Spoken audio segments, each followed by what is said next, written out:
Members of the council, ladies and gentlemen, please be upstanding. Councillor Paul Reynolds, thank you.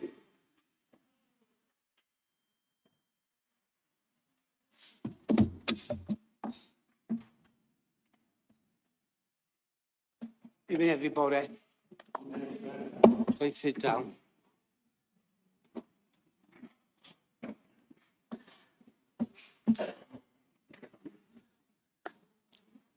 I would like to welcome everybody to this meeting of the council here in the council chamber. Can I ask everyone not to talk amongst themselves during the meeting, as this can be very distracting for others who are listening to the debate. Can I also ask everyone to ensure any mobile devices are switched to silent and do not cause a distraction during the meeting? I would like to remind members that where they are able to, they are required to stand when addressing the meeting. Please ensure that you are seated in the seat allocated to you on the seating plan, so that when you speak, your name is correctly displayed on the live stream and the camera is trained on you. You will be aware of the works progressing on Manchester Road, and specifically to the pavement outside the town hall. We aren't expecting a fire alarm tonight, but if one should occur, please follow the officers out of the building to the emergency evacuation exit at the front of the building through the main double doors at the town hall reception. The meeting is being live streamed, and I would like to welcome those watching on the council YouTube channel. Please remember that viewers at home are not able to hear you speak if you do not use your microphone. Item 1A on the agenda, minutes of the meeting held on 25th of November and the 3rd of December 2025. I will move those minutes. Mr Deputy Mayor, will you second those minutes? I second the minutes, Mr. Mayor. All those in favour, say aye. Item 2.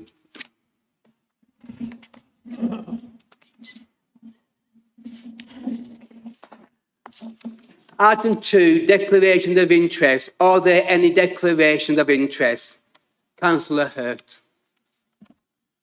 Thank you, Mr. Mayor. It's item 6C and it's an other prejudicial interest as I'm a Burnley Council appointed trustee to Burnley Leisure and Culture. Thank you. Councillor Jackie Inkill. Exactly the same as Councillor Hurt. Thank you. Thank you. Councillor Alan Lewis. Thank you, Mr. Mayor. Just declaring an interest in the fees and charges my employer pays for commercial waste. Thank you. Is that prejudicial? Or? Is that prejudicial or non-prejudicial? Councillor Sue Graham.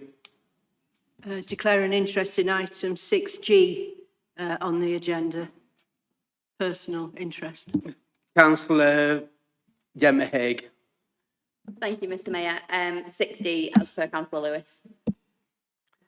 And Councillor Sadie Chowdhury, Deputy Mayor. Yes, I'm same, Mr. Mayor, 60 appointment of mayor. Thank you. Item 3, Mayor's communications. Thank you to those who joined me for the Holocaust Memorial Service on Sunday, 25th of January. It was appropriately and peacefully observed. The Mayor's Eid card competition is currently open and has been sent to every primary school in the district. I am pleased to say I have received some fantastic designs already. Please encourage young people to get involved. The closing date is the 13th of February. Also, Mayor's communication.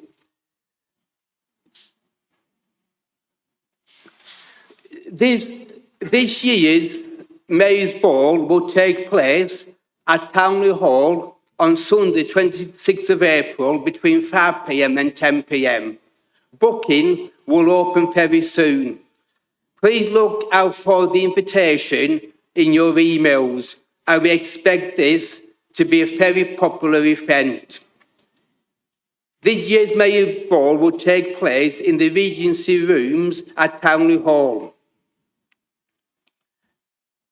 And at Townley Hall, and it'll be a very popular event, so look out for your emails. Item 4, public question time. None have been received, Mr. Mayor. Item 5, motion to the council. Once a motion has been moved and seconded, members may speak once. They may then only speak again on an amendment. The motion at item 5A at tonight's agenda refers to tackling flag tipping and keeping Burnley clean and proud. Members are advised that there will be no debate on this motion, and it will need to be referred to the executive in accordance with Council's Procedure Rule 12, as it would involve significant expenditure. Item 5A, tackling flag tipping and keeping Burnley clean and proud. Councillor Hussain, will you please move the motion? Thank you, Mr. Mayor, and I move my motion. I wanted to say a couple of things, but unfortunately I can't because of the rules. But I'd like to say this: if and only if the election is suspended, that this motion is considered. Thank you. Thank you, Councillor Hussain. Councillor Ali, will you second the motion? Thank you, Mr. Mayor. I'll second the motion. Thank you. Thank you. That now stands referred to the executive without discussion. Item 6, item for decision by the council. Can I point out to members that item for decisions by the council are treated as motions? Item 6A, Revenue Monitoring Report 2025-26, Quarter 2. Councillor Margaret Lishman, will you please move the report? Move the report, Mr. Mayor.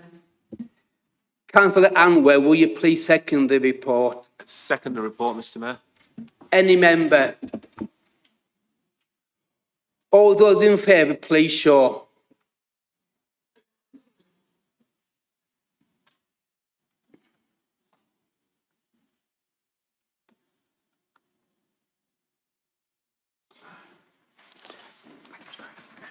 Thank you. Those recommendations are approved. Item 6B, Capital Monitoring Report 2025-26, Quarter 2. Councillor Margaret Lishman, will you please move the report? Move the report, Mr. Mayor. Councillor Anwar, will you please second the report? Second the report, Mr. Mayor. Any member? All those in favour, please show.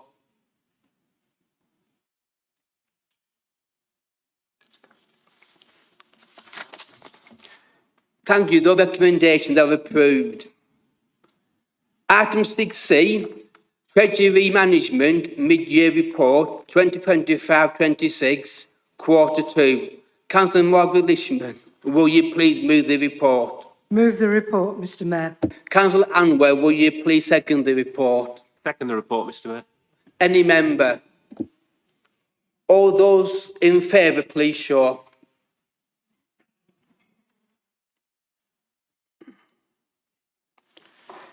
Thank you. The recommendations are approved.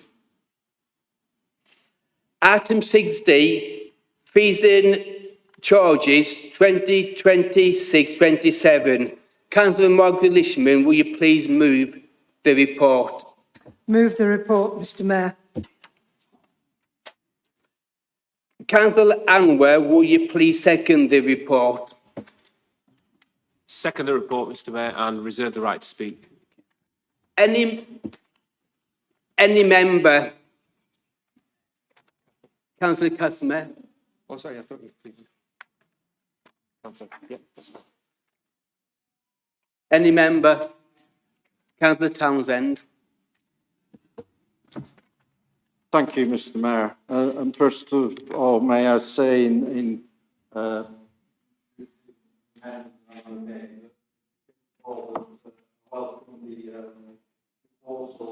been made in terms of a 2% across the board approach, which is well below the 3 point, I think it is 4% current inflation rate, which is welcome news for the residents of the borough.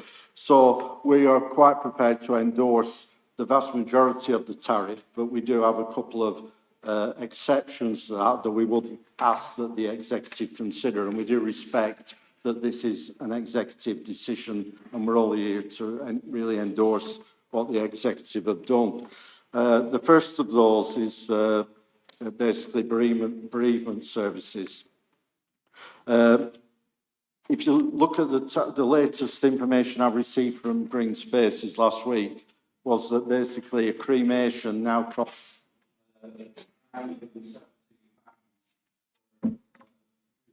service, and that's currently. The proposal is that we increase that by 2%. And for a burial, £2,357 for a new grave. These are really heavy amounts of income through the crisis that needs to happen.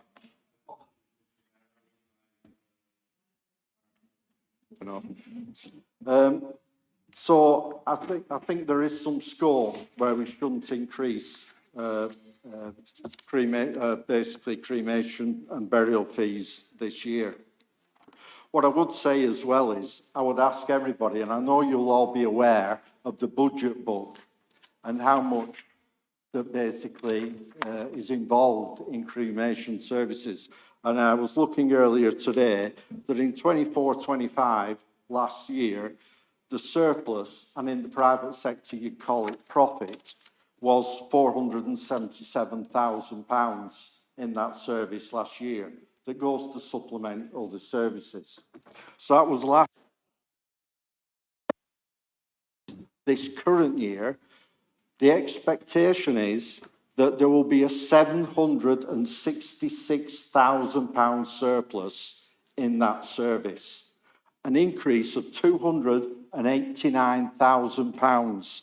That's in the published budget book on the council website. A 60% increase in the surplus, as we call it, but to anybody in the private sector, would call it profit. So I ask you to look at that and understand what we're actually asking. So we believe that there is scope to show a little more compassion in this area, rather than what some people outside, looking at that budget book, would say is a cash cow for this council. And I would ask everybody to consider that when thinking about this amendment. The second one is commercial waste recycling. And I welcome the comments that were made by the Conservative group at Scrutiny Committee on this, Councillor McGowan, Councillor Broughton, I believe, in terms of highlighting the 25% increase in commercial waste recycling charges. We should be doing nothing to discourage recycling and people doing the right thing. So I think this is something that we should be looking at closely. I know I've had information today that the actual price or the charge hasn't increased since 2017. Well, that's okay, but I'd say that's been a mistake retrospectively. Perhaps we should have been putting it up at 2%, 2.5% a year. But to try and catch it all up immediately with a 25% hike, we believe is the wrong thing. So it's a wrong thing. It'll hit people straight between the eyes who receive these bills. And in my view, we should be taking a step back from that. So I move this amendment, Mr. Mayor, which basically says freeze bereavement service charges and freeze commercial waste recycling charges for next year. Thank you, Mr Mayor. Councillor Sue Graham, would you like to second the amendment? Thank you, Mr Mayor. I'm happy to second those amendments. The Section 151 officer has confirmed that they are satisfied that this is a favourable amendment, although there will be an increase in budget pressure. Any member on the amendment? Councillor Jim McGowan.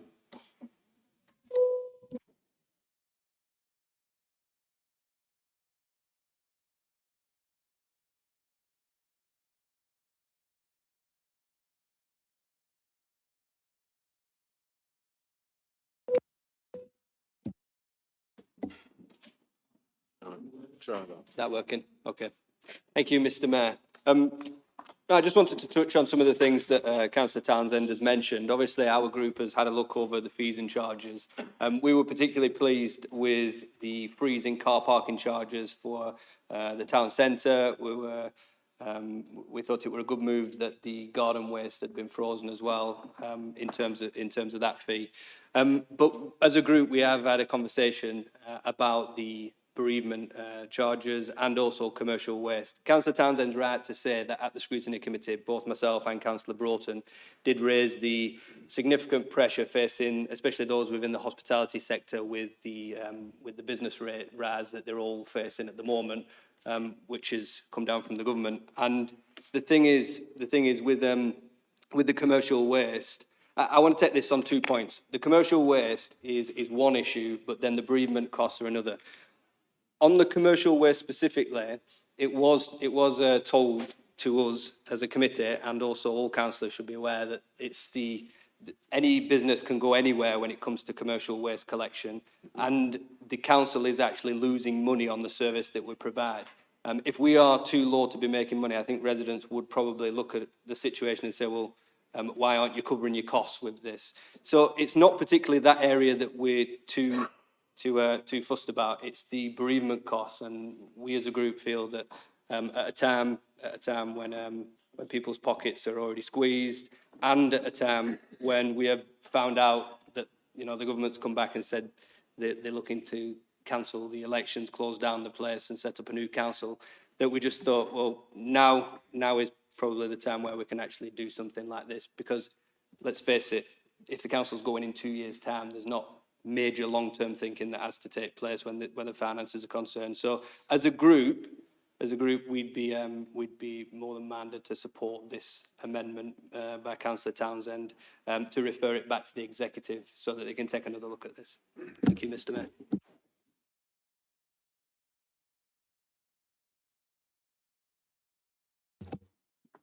Thank you, Mr Mayor. You will recall in this chamber a few months ago, maybe last year, Mark, when I did mention about the cost of funerals in Accrington being cheaper than Burnley. If you recall, I lost my sister and I lost my brother, who were both buried in Accrington. They were nearly £500 cheaper on the funerals.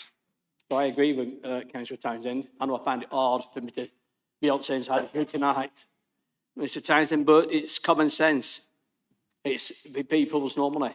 People are struggling to make a living. Money's tight for everybody. So I fully agree with your amendment. And I would, I'd hope that the committee did have another look at it. I think it's only fair it does get referred back to the executive to have a look. Garden waste, what I would ask you to consider, it hasn't gone up. No, I know that. That's not what I'm saying, Morgan. Give me a chance to finish. I accept the fact you froze it. I'm happy with that. But you did away with the discount for people paying it off. And I would ask that discount for £5. I know it's not much, but I would ask it to be maybe considered. If you're going to pay it in full, with money being tight for different families, maybe bring it back and give them a chance to pay it. Apart from that, yeah, fine. Thank you. Councillor Shah Hussain. Thank you, Mr Mayor. And it's not often I agree with my colleague, Councillor Jamie McGowan, but on this occasion, I have to agree with regards to the proposal that put forward by Councillor Townsend.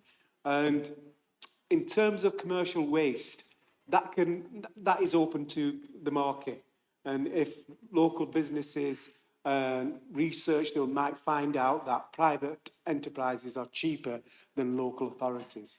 And I agree with Councillor McGowan. If we're subsidising something, it's difficult to, further reduce the cost, because then what we're doing, we're getting into more of a deficit. So I would be supportive of this motion if the fees for crematorium and burial are reduced. I would welcome that. And I agree with the speakers when they said that in this time, and it's difficult for people in a difficult time, where they're having to put up more. So if Councillor McGowan moves the motion with regards to freezing, or if Councillor Townsend wants to reword his motion to freeze crematorium and burials, then I would support that. Thank you. Councillor Gemma Haig. Thank you, Mr. Mayor.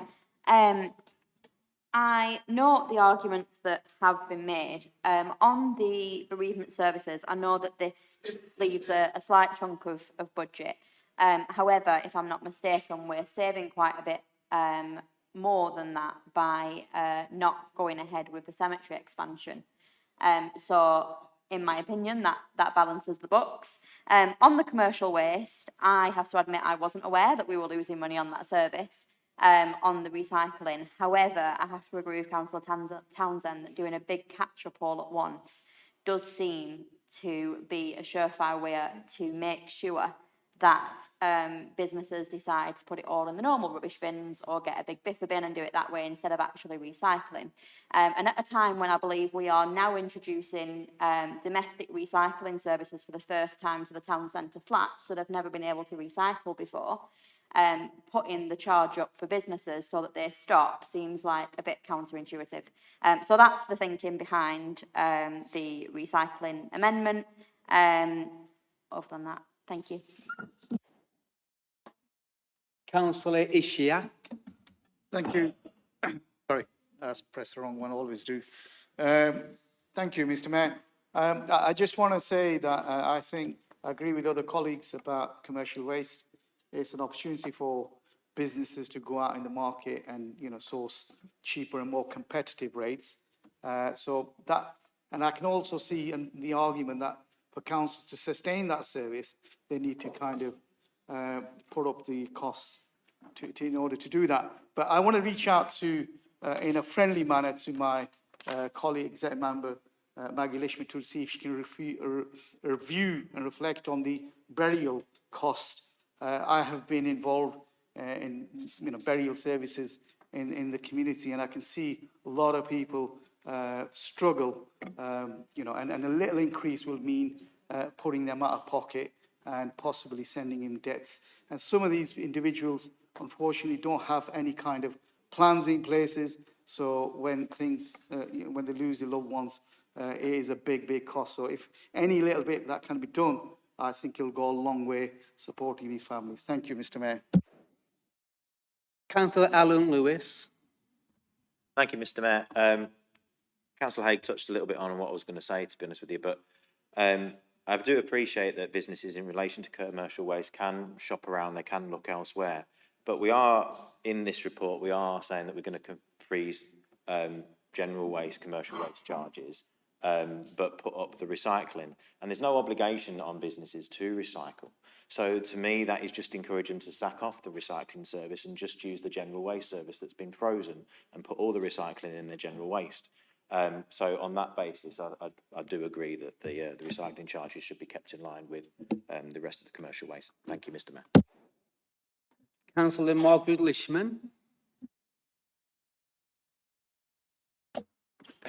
Thank you very much, Mr. Mayor. And thank you to all members for taking part in that debate, because it's been interesting to hear, and I think it's important that as an executive we do take on board what is being said as well. But I just wanted to, just on the issue of the burials and cremations, bereavement services. Just want to make the point that, just to make members aware, 5 years ago, our charges for bereavement services were the highest in Lancashire, But over the past 5 years, what we've done is we've gradually brought them down. And now we're actually, when I look at, and I'm thinking about burials in particular, where most of our people from Burnley will choose to bury, it's either Blackburn, Pendle or Burnley. And we're actually now cheaper than Blackburn, and we're also cheaper than Pendle. And Pendle is a complicated one because there's the vault system there that they use. And there's an extra charge for that. And in addition to that, what they also do is anybody who doesn't live in Pendle, they will charge them an extra additional £500. And they charge on weekends as well. So we don't do any of that. So when you look at that in comparison, we're a lot cheaper than in Pendle as well. But I think, you know, in terms of where we go from here, I think I do agree with what a lot of members have said with regards to those charges, and I think it's important that as an executive we do take that back and have a look at it. And I also agree with Councillor McGowan around the fact that this council isn't going to exist in 2 years' time. And you know, our proposal, our plans were, if we're still here, is to freeze bereavement services full stop for next year. But we think about that when we get there then. But we will take that on board. But I'll hand over to the executive member. Thank you. Thank you, Mr. Mayor. I take it in two sections. Regarding the commercial waste, we haven't put it up since 2017, and it felt a bit when Councillor Townsend said that this was a criticism. But I think a lot of you will know that there's been an awful lot of bad times for businesses over that period, and that's why this council chose not to do so. We're now in a position where commercial waste is costing us and our residents money. Hence the suggestion to put it up by the amount that we're saying. That would then bring us into a break even, not a profit situation, but a break even for dealing with that commercial waste. So that is the proposal that is in front of you, and that is the proposal that this executive stands by. Regarding bereavement services, I don't know whether any of you will remember, but the first time I did a television interview, it was in the crematorium for not for Radio Lancashire, for BBC Lancashire.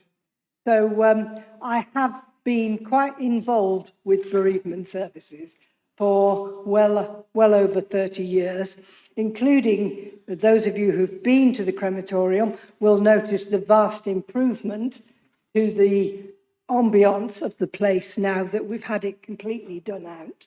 And I take credit for that, and it wasn't before time, as far as I'm concerned. I am more than happy to take back, to relook at bereavement services. I think it's right. At a rough guess, it will cost us an additional £35,000 that we have to find with the budget, but I can assure you we can work on it. What I would say is that do not underestimate the value that we have as a borough by making sure that we don't charge for weekend burial. It's an important asset for our community, and it's one that I think members of the community will hold dear.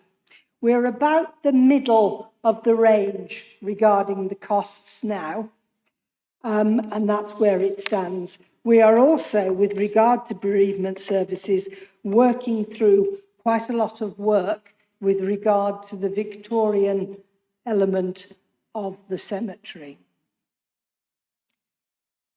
I'm happy to take the second part of the Labour amendment. I am not happy to recommend the first part, so I would like, Mr. Mayor, a separate vote on it. I think with regard to burial services, to bereavement services, I think I hear more and more, not so we can control our costs, we can look at them, we can do things like this and come back. It would be really good if I thought we could say the same to the funeral undertakers and the costs that they impose on people at such a difficult time when they do not have maybe plans in place. So I think that's another element that unfortunately we can't control and which is a lot more expensive than it ought to be. But there we are. I rest, Mr. Mayor. I'm happy to accept and take back to review the burial services, the commercial waste stands as it is.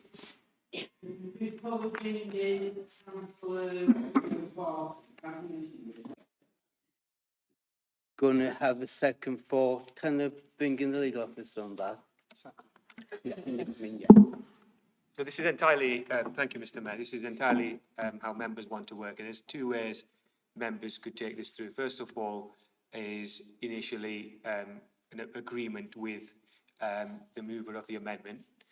The alternative way would be to accept the amendment as drawn, and then having that would become the substantive motion if it's carried, and then taking out the one or the other of it, i.e. taking out the waste charges out of it. So that's how the practical way to follow in the meeting, because there is an amendment on the table and you can't just amend an amendment, as you say, unless there's an agreement between the parties. I'm now going to bring in the final speak. No, it's Councillor Gilbert. Oh, Councillor Graham, I'm just saying it.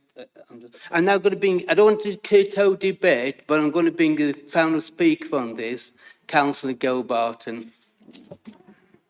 Thank you, Mr. Mayor. Before I speak, I would just like to make it clear to the Chamber and to those people observing at home. Those of us that are using earphones for support will be aware that the sound this evening has been filtering low and high. So the quality that people are experiencing at home is going to be quite variable.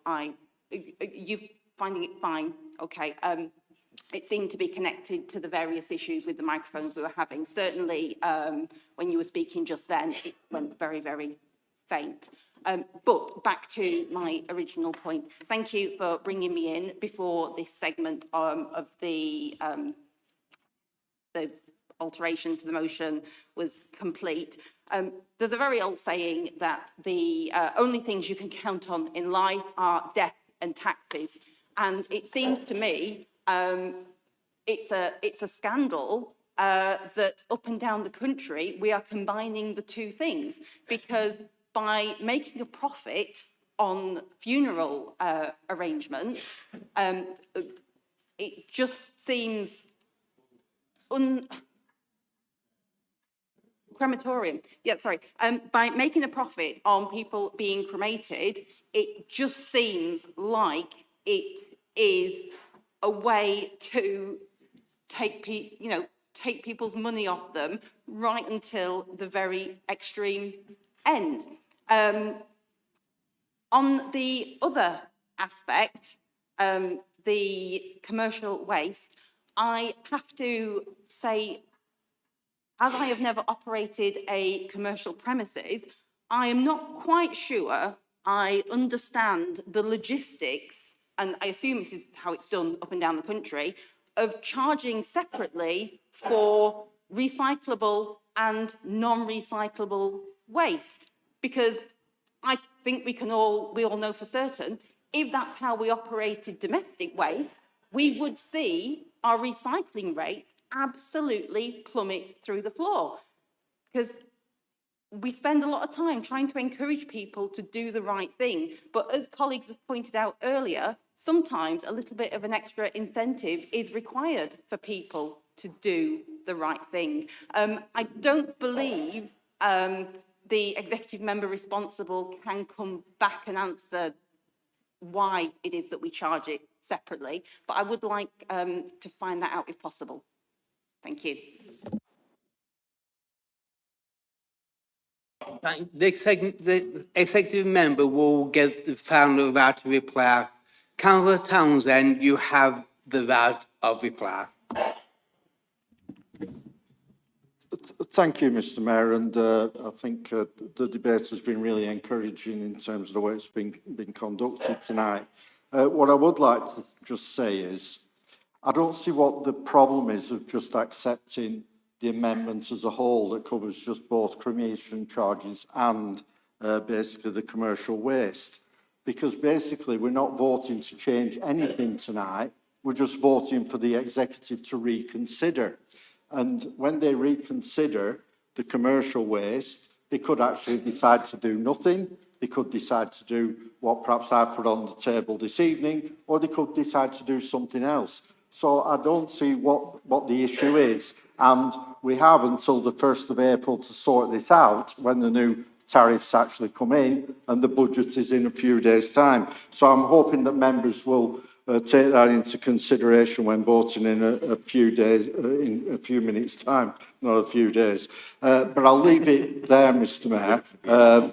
I think the amendments would be acceptable, I think, to the general public. I've heard the debate about, as well, in terms of a deficit in the commercial waste, but excessive surpluses are just as criminal in people's eyes as excessive deficits, which one could say about one and the other. So I would say, have a look at both.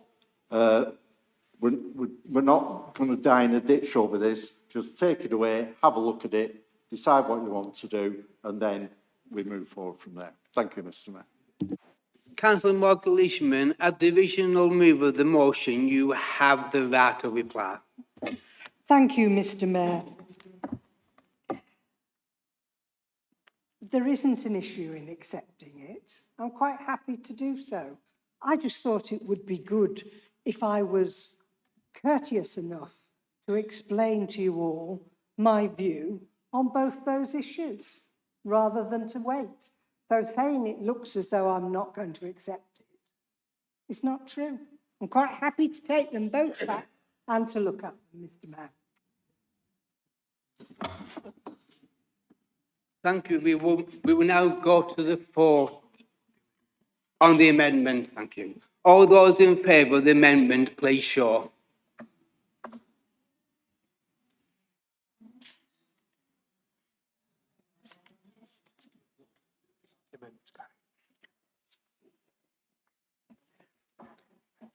Thank you. The amendment is carried and becomes a substantive motion. Any member on the substantive motion? Councillor Anwer. Yeah, thanks, Mr Mayor. Just a couple of points. I just wanted to clarify. I might have misheard what Councillor Barton said, but just around the fact, the surplus, my understanding is not on the burials, it's on the cremation. Just wanted to clear that point. And then just pick up on a point that Councillor Townsend made as well around that this is bereavement services are being used as a cash cow. And that's what I'm saying is that they're not being used as a cash cow. They weren't 5 years ago when he was leader or when he was on the executive. We've gradually brought those prices down. And we've done that because of the cost of living and so that we can be fair to all of our residents. And in terms of the surplus, as you heard from Councillor Leishman, that surplus then gets reinvested in our services, but also, as you've seen, in the crematorium itself and in the chapel and the site there. So I think what you've got to do is recognise that we're not making profit or the surplus isn't being used for that service. So I think it's unfair to say we're making a profit or this is a cash cow. Thank you, Mr Mayor.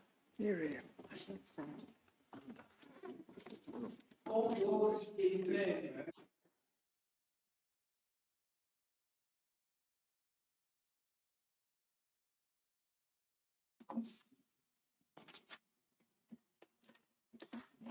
The substantive motion is carried.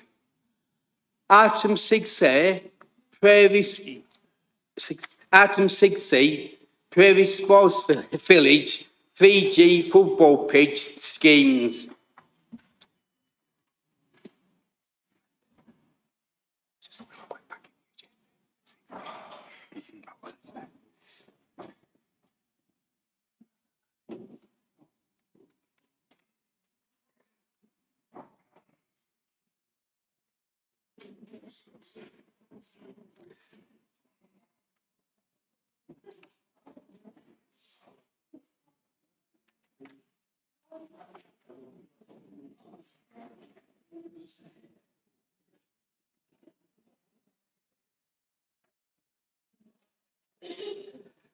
Councillor Jagiellona, will you please move the report? Yeah, I move the report, Mr Mayor.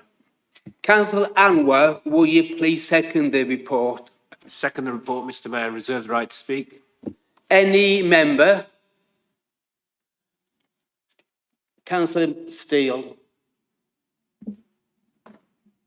Thank you, Mr. Mayor. Anyone who's been past Prairie Sports Village during the week will have noticed how much at capacity it is already. Over capacity, to be fair. There's so much pressure on the amount of space available, the amount of clubs who need that space for an all-weather pitch or pitches. And speaking as a sports coach, not a football coach, a rugby coach, obviously this is not necessarily a live physique, I think, on that side. But for the rugby club do also use the facility as well. And it's quite sad, actually, because my 14-year-old lad, when he trains on a Wednesday where I should be today, they train 15 aside on a third of a half of the 3D pitch, which is clearly ridiculous. And that's not even talking about the demand from all the football clubs in the local area as well. So I think when speaking to colleagues here and speaking to Councillor Ashworth, his lad, and he's based over in Whitfield and Iron Hill, come in to use Prairie. I'm based over in Clearridge and Worston, and my lad uses Prairie. It's a demand from the whole of the borough. And I think this should be a fantastic idea, to apply for this funding to further develop the 3G facility there, but also improve the existing 3G pitch, which, let's be honest, there's quite a bit of wear and tear in it at the moment, and it certainly does need upgrading. For those that were on scrutiny the other day, and we were speaking to the officers, Simon and Kieran, I think what we also understood is that even though we'd be borrowing money to actually make this happen, ultimately, the money that's going to come in from the funds from the usage of the additional facilities will more than cover that borrowing. So, in my opinion, this is a great idea, and we should be all in favour of voting this through to make sure that we get this early funding application in from the Football England and make sure that this happens for the good of our kids. And let's face it, it's great to get people active and outdoors and away from playing on PlayStations and looking at football screens. So I think we should applaud this and definitely vote this through. Thank you, Mr. Mayor. Councillor Jibb. Thank you, Mr. Mayor. You can tell the excitement of Councillor Steele at that one. Just to bring it back slightly, the football putting a bid in for £950,000 to the Football Foundation to get 3G football pitches at the Prairie is welcome, and I say that as somebody who has been plugging 3G football pitches in Padiham for the last few years. I've worked with the exec on this to get £500,000 in the budget for that, and it's not an either or in my mind. Look, at the end of the day, if we can get the Football Foundation to fund 2 pitches, one at the Prairie and then one in Padiham, then that's even better for football teams right across the borough. So in terms of us having the ability to put in a bid for 950,000 to the Football Foundation for the Prairie, I'm all in favour of it. I completely agree with what Councillor Steele is saying. And the only thing I will say is I wish it had been Padiham first, but it's Burnley, and I won't quibble over that. Thank you, Mr. Mayor. Councillor Ishiak. Thank you, Mr. Mayor. I stand here very proudly as a resident and councillor for Queensgate, and I've seen Prairie develop over the years, and I was proud to be one of the members supporting its development. So I stand here today and echo what colleagues are saying in terms of this investment.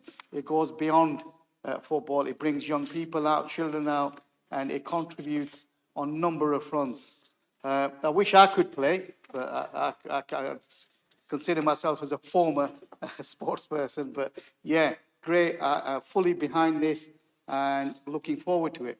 Thank you. Councillor Shah Hussain. Thank you, Mr. Mayor. This report came to scrutiny and it was well received within scrutiny. But also to note, 3G pictures will be rolled out throughout the borough. So there's one will be happening in Queensgate that we were aware of, the one that Councillor McGowan has talked about in Padiham, and also at Burnley High School. So it's good to see, and credit to the council executive to bringing this forward and working with Sports England to do that. So it's just not at Queensgate. I think it's going to be rolled out, you know, in terms of 3G pictures throughout the borough as well. Thank you, Mr. Mayor. All those in favour, please show.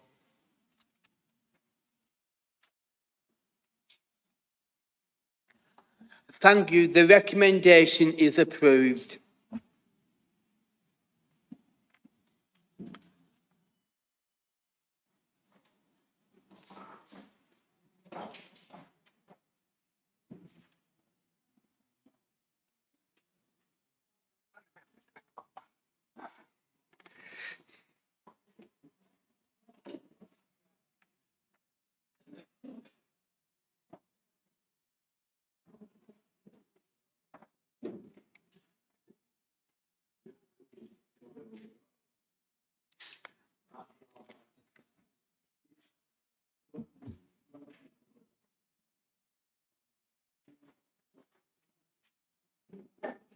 Item 6F, report of the Independent Remuneration Panel. Before we move to consider this report, I would like to take a second to remember Anne Slater, member of the Independent Remuneration Panel, who passed away a little while ago, and served as a member of the panel for around 14 years. And members who were interviewed by her throughout the process will recall Anne's desire to ensure that no one was prevented from standing for election for financial reasons, and that members received a fair allowance for carrying out their duties, while recognising that allowances were paid from the public purse. I would like to put on record our thanks to Anne for all her hard work and to send our condolences to her husband Rob and family. Members will be aware that only the recommendations as paragraph 2.1 requires a decision by full council this evening. Councillor Anwar, will you please move the report? I move the report, Mr. Mayor. Councillor Margaret Lishman, will you please second the report? Second the report, Mr. Mayor. Any member?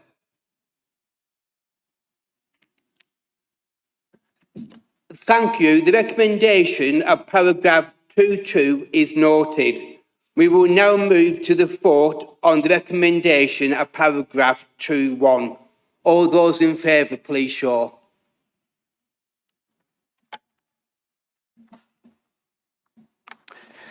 Thank you. That is carried. Item 6G, appointment of Mayor and Deputy Mayor, 2026-27.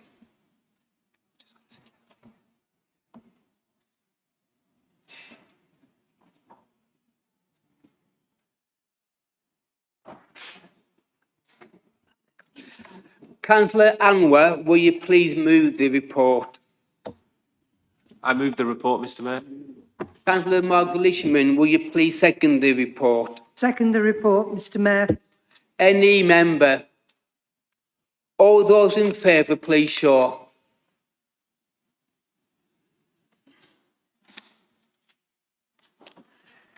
Thank you. The report has been noted.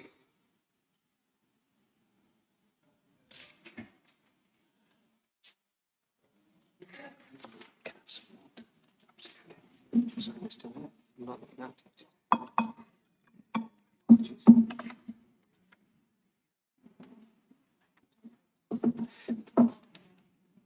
Item 7, reports from committee chairs. Oh, no, sorry. Oh, I've got the wrong thing. Item 7, reports from committee chairs. Sorry, there is item 6H. Sorry. Missing. Big Sage. Oh, yeah. Item 6H, constitutional updates and reporting and changes to committee seats.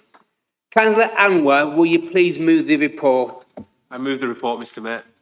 Councillor Morgan Leishman, will you please second the report? Second the report, Mr. Mayor. Any member? All those in favour, please show.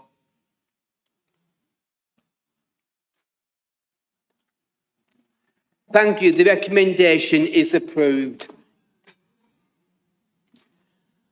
Item 7, reports from committee chairs. Can members please note that for this item, they should not refer to named individuals or specific addresses when asking questions or making observations. Questions and delegated functions such as licensing and planning should be directed to the relevant committee chair rather than to the executive member. Where issues relate to proceedings held in private, members should not make references which could lead to the identification of participants. 7A, Scrutiny Committee. Councillor McGowan, will you move the report at page 147 in the agenda pack? Thank you, Mr. Mayor. I will move the report, but I just wanted to say on this scrutiny report, the last scrutiny meeting that we had was probably the most important scrutiny meeting that has come to this council, certainly in the time that I've been a councillor. And it was very well attended by the public. It was followed by an executive meeting after, where they were going back to the government with a response to the government's ask of whether or not to seek cancellation of the elections. Now, at the meeting, I did say something, I made a prediction, and I wanted to say this to full council, that I said at the meeting that the government will have their idea that they wanted to cancel the elections, regardless of what the scrutiny committee said, and we said the election should go ahead, the executive committee decision, and I made the point that the Labour Party were trying to pass the decision to the council leaders when the decision had already been taken. And I think now that all the news has come out, the fact that West Lancashire is having their elections cancelled when there was no formal request from West Lancashire by any council, it was a political group that wasn't in control, and yet Labour still cancelled the election in West Lancashire, shows to me and to anybody watching that the decision was already made before anybody in this council had anything to say. And I just wanted to put that on record. Thank you, Mr. Mayor.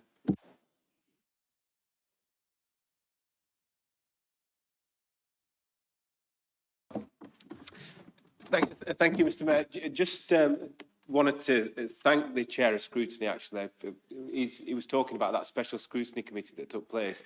And I just want to say thanks to him for the way that was chaired, because of the way, the behaviour that we saw in the chamber, well, some of the comments coming from the public gallery, and in terms of the way that he conducted the meeting itself. And I'd just like to say thanks, and I say that on behalf of all members for that, so thank you. And then just on the other point of, that we have put in that, the request for elections to be postponed. That was an executive decision. But I do note that a certain councillor has called out Labour group members that if they are that bothered and champions of democracy, they have the option to step down and fight a by-election there. So it'd be interesting to see if any of them take that certain county councillor up on his offer. Thank you.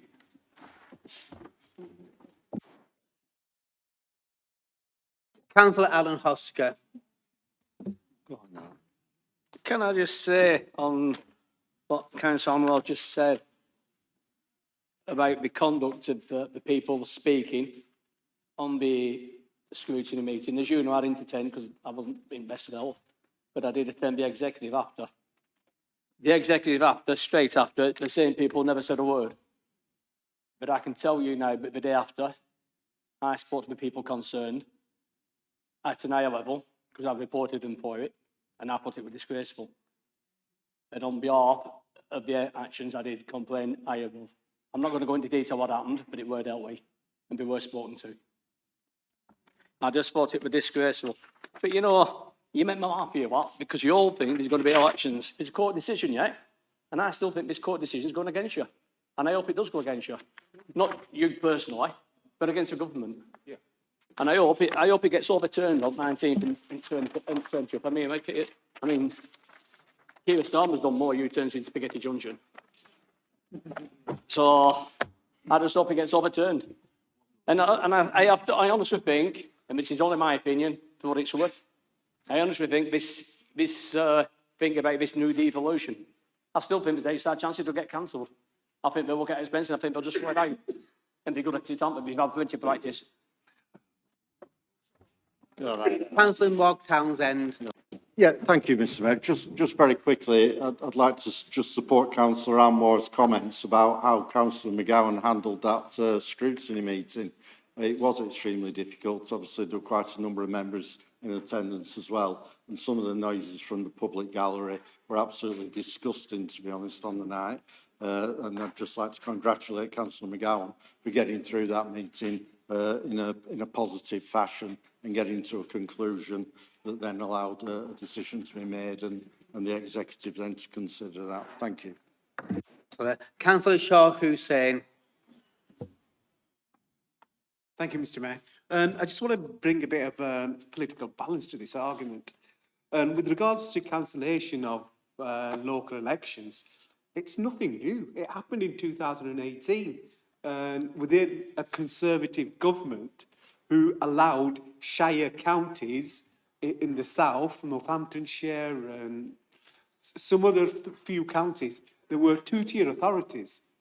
And what the government said was, we want a single authority. So what they did is, cancel elections so then those local councils can focus on changing local governance and how it works. So for me, it's nothing new. I can understand the frustration from people like Councillor Hosker, because he's part of a party which is on the up.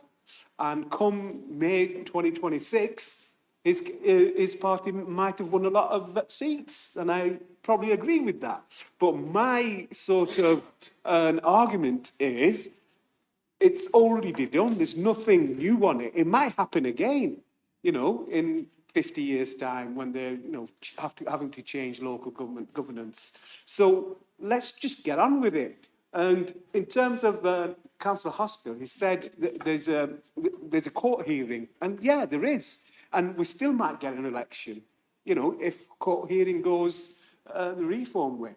But look, let's get rid of this argument about, this. I think it's a good move. And my motion, which I couldn't discuss, was how we can benefit from it, how residents can benefit from, and having councillors for 1 year. So that's my honest opinion and balanced opinion on this. Thank you, Mr. Mayor. 7B, Audit and Standards Committee. Councillor Whittaker, will you move the report on page 149 in the agenda pack? Thank you, Mr. Mayor. I move my report.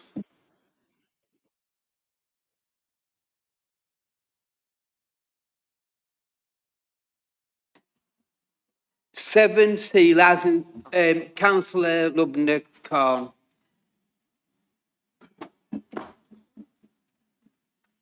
Thank you, Mr. Mayor.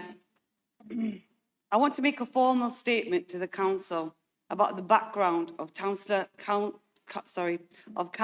Townsend's questions and the process which led up to the report that is mentioned in the Audit and Standards Committee. A complaint regarding my entry on the Register of Interest was submitted to the council by Councillor Mark Townsend. It was thoroughly investigated through the appropriate council processes, including review by the monitoring officer, the council's independent person, and referral to the Audit and Standards Committee, where it was concluded. 3 complaints were dismissed in full, and the remaining matters were partially upheld at a lower level. It was fully accepted that there was no intent to mislead, no actual financial gain or attempt to achieve it, no harm to the public interest, and no criminality. The matter was rectified within hours. I add that during this time, I was under considerable stress and for personal and family reasons, which I do not wish to disclose here tonight. The matters upheld relating to the following, and people have been waiting with bated breath. So this is what the ACE card, this is what it all leads up to. First, my property addresses, the address where I lived and the address of a property that I had recently left. So these are 2 of them. I asked the council to remove these from the public register due to receiving threats. They were not omitted. I removed them and informed the council of the reason why. The council agreed that I should remove them, but asked me to complete a form that would formally record that I had removed them with authorization. I did not follow this up. I accept that responsibility ultimately rests with me, and I regret it and apologized to the council. However, my safety, now thanks to everything as unfolded, has been compromised once again. Although the paper, the Telegraph, has taken down the post that was put up, my addresses have now been publicised. A company, Curacare Limited. I set up a company which has never ever traded, has no contracts, and has no business activity. I did not disclose it at the time because it was created in extremely difficult circumstances. And to me, it was a shell company. The 4th point was the housing joint venture. I had 3 council portfolios within 1 year. I don't think any executive member has ever had 3 in 1 year. When I left the housing portfolio, I removed the housing joint venture from my register, where I was later advised that it still needed to remain declared under my current responsibilities. So I put it back. Finally, I declared the name of my company, but did not include the address. My understanding was that the address was not asked for. Nevertheless, that point was upheld. That is the full extent of all of the findings. That is the full extent of it. The police declined to investigate any criminal offences under the Localism Act. Against that background, I do not accept the continued insinuations of criminality or reported references to hundreds and thousands of pounds, because the findings simply do not support that narrative and the insinuations are simply not true. For more than 16 months, let that sink in, 16 months, Councillor Townsend and a few others have pursued prolonged and targeted scrutiny against me. He's repeatedly challenged council officers, disputed their findings, and insisted that wrongdoing must exist, regardless of what he was told and regardless of what the evidence showed. That is not accountability, that is harassment. Nothing has been brushed under the carpet, as he has repeatedly suggested. Due process was followed and the facts were examined and findings were reached. I was never asked to formally apologise or comment to anyone. If I had, I would have gladly done so. Councillor Townsend is correct about one thing. There is a story here. He's right about that. There's a story here. However, it's not the story that he wants to tell. The real story is about when someone refuses to accept the outcome of an independent process and continues to pursue an individual through insinuation, escalation, and sustained public pressure. For a long time, Councillor Townsend was able to operate through implication, casting doubt without directly naming me. That allowed him to spread suspicion while avoiding responsibility. He has now named me publicly. In doing so, Councillor Townsend has attached every insinuation, every escalation, and his every reckless claim directed to me as an identifiable individual, and he is accountable for the impact of his words and for the harm caused by the continued repetition of allegations that have already been investigated and concluded. There's also a clear issue of principle here. On the 29th of November 2014, when Councillor Townsend was leader of the council, he was quoted as saying, "Council leader does not support naming and shaming councillors." Many of you will have seen this because it has been circulating, amongst other things. That was when one of his cabinet members, a male cabinet member, came under scrutiny. That position cannot be selectively applied when it suits him. If naming and shaming was wrong then, it is particularly wrong now when it targets an individual after due process. There's been reference to the Nolan principles of life. These principles are selflessness, integrity, objectivity, accountability, openness, honesty, and leadership. You've got 30 seconds. I'm literally on my last sentences. If these principles are to mean anything, they must apply for everybody. Leadership is not demonstrated by targeting a woman through harassment and intimidation and presenting it as scrutiny.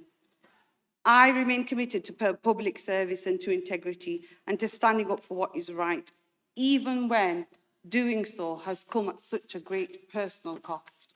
Thank you, Mr. Mayor.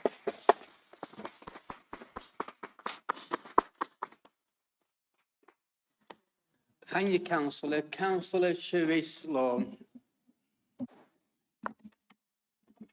Thank you, Mr. Mayor.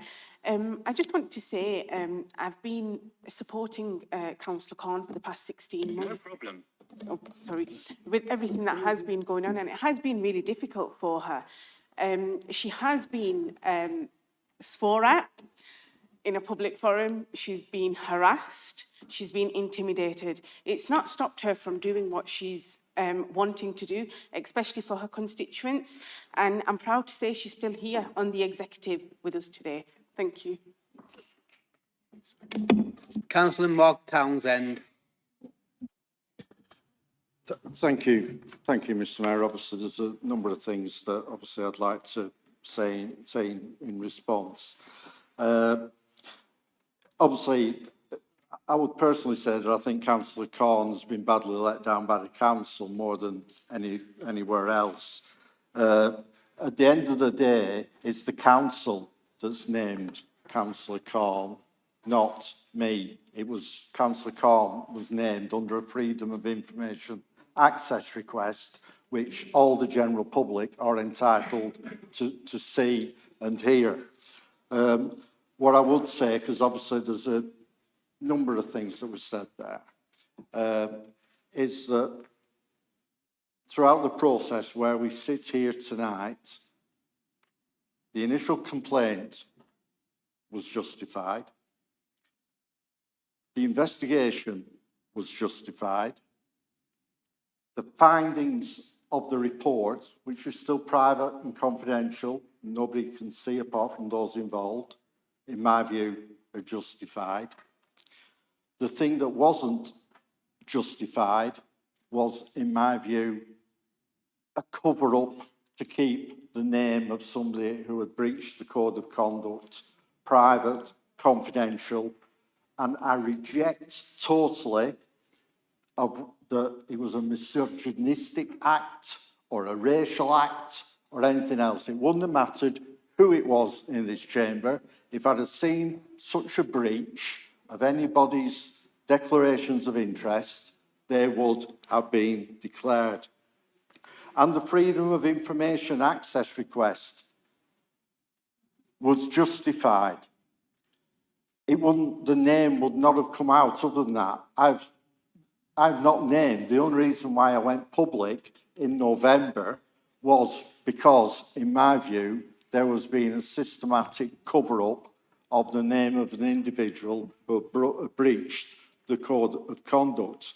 And I'm pleased to say that the Information Commissioner, who legislates around all this, agrees with me.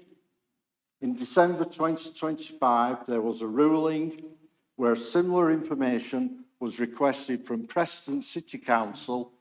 It was first of all refused by the council, but it went through a full process to the Information Commissioner, and the Information Commissioner said this should be released. Any councillors who breach the code of conduct, their names should be in the public domain. And that's where we sit here today. And it's only through, and as I'll say again, I think Councillor Corn has been badly let down by this council, by the fact if, as we all know, sometimes the cover-up is worse than the actual crime itself. A simple apology right at the outset, 16 months ago, and clear all this up would have been done. But instead it went through the whole process. So that's all I would say. I will sit here and say, yes, it's been unfortunate, but I had to take a course of action to try and make sure that this was exposed in the correct way and the way that this council should have done it in the first place. And I'll leave it there. Thank you, Mr. Mayor. Councillor Becky Hughes. Thank you, Mr. Mayor. I just wanted to say that I've also been trying to support Lubna Khan, Councillor Lubna Khan, through this whole thing as well. And the things that I've seen online and the things that I've heard has been absolutely disgusting, especially for someone that's supposed to be in public office and supposed to be there to, I don't understand why so much party politics goes on. Obviously I'm in the Greens and stuff. I don't know whether people are using certain information to try and get gains online or to try and get a lot of likes and comments, but that's the way it comes across from someone who's on the outside looking in. And it's become, I don't know, it feels a bit like high school sometimes. Do you know what I mean? There's people picking and tit for tatting and all this sort of stuff. And to be honest, as someone that's new to all of this, I'm pretty sick of it. And I do find it quite disgusting, and all support for Lubna Khan. And I'm so proud that you're still here with us and that they've not beaten you into the ground, and I love you lots. Thank you, Councillor. Councillor Gordon Bird-Whistle. Thank you, Mr. Mayor. I think I am the longest serving member of the council. I've been here many years. And I think tonight I've heard one of the most powerful speeches from a councillor, a female councillor, an Asian female councillor, in support of herself against the appalling bullying and attacks on her personal life I have heard in many years.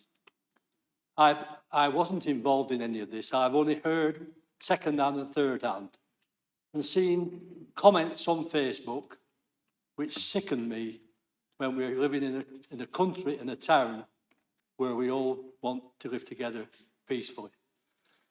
I'm not blaming Councillor Townsend. He had the right to do what he did, and he did it. But I think it got totally out of hand. Now, when a crime is committed, people go to court, this is in a criminal thing, and the judge makes a decision.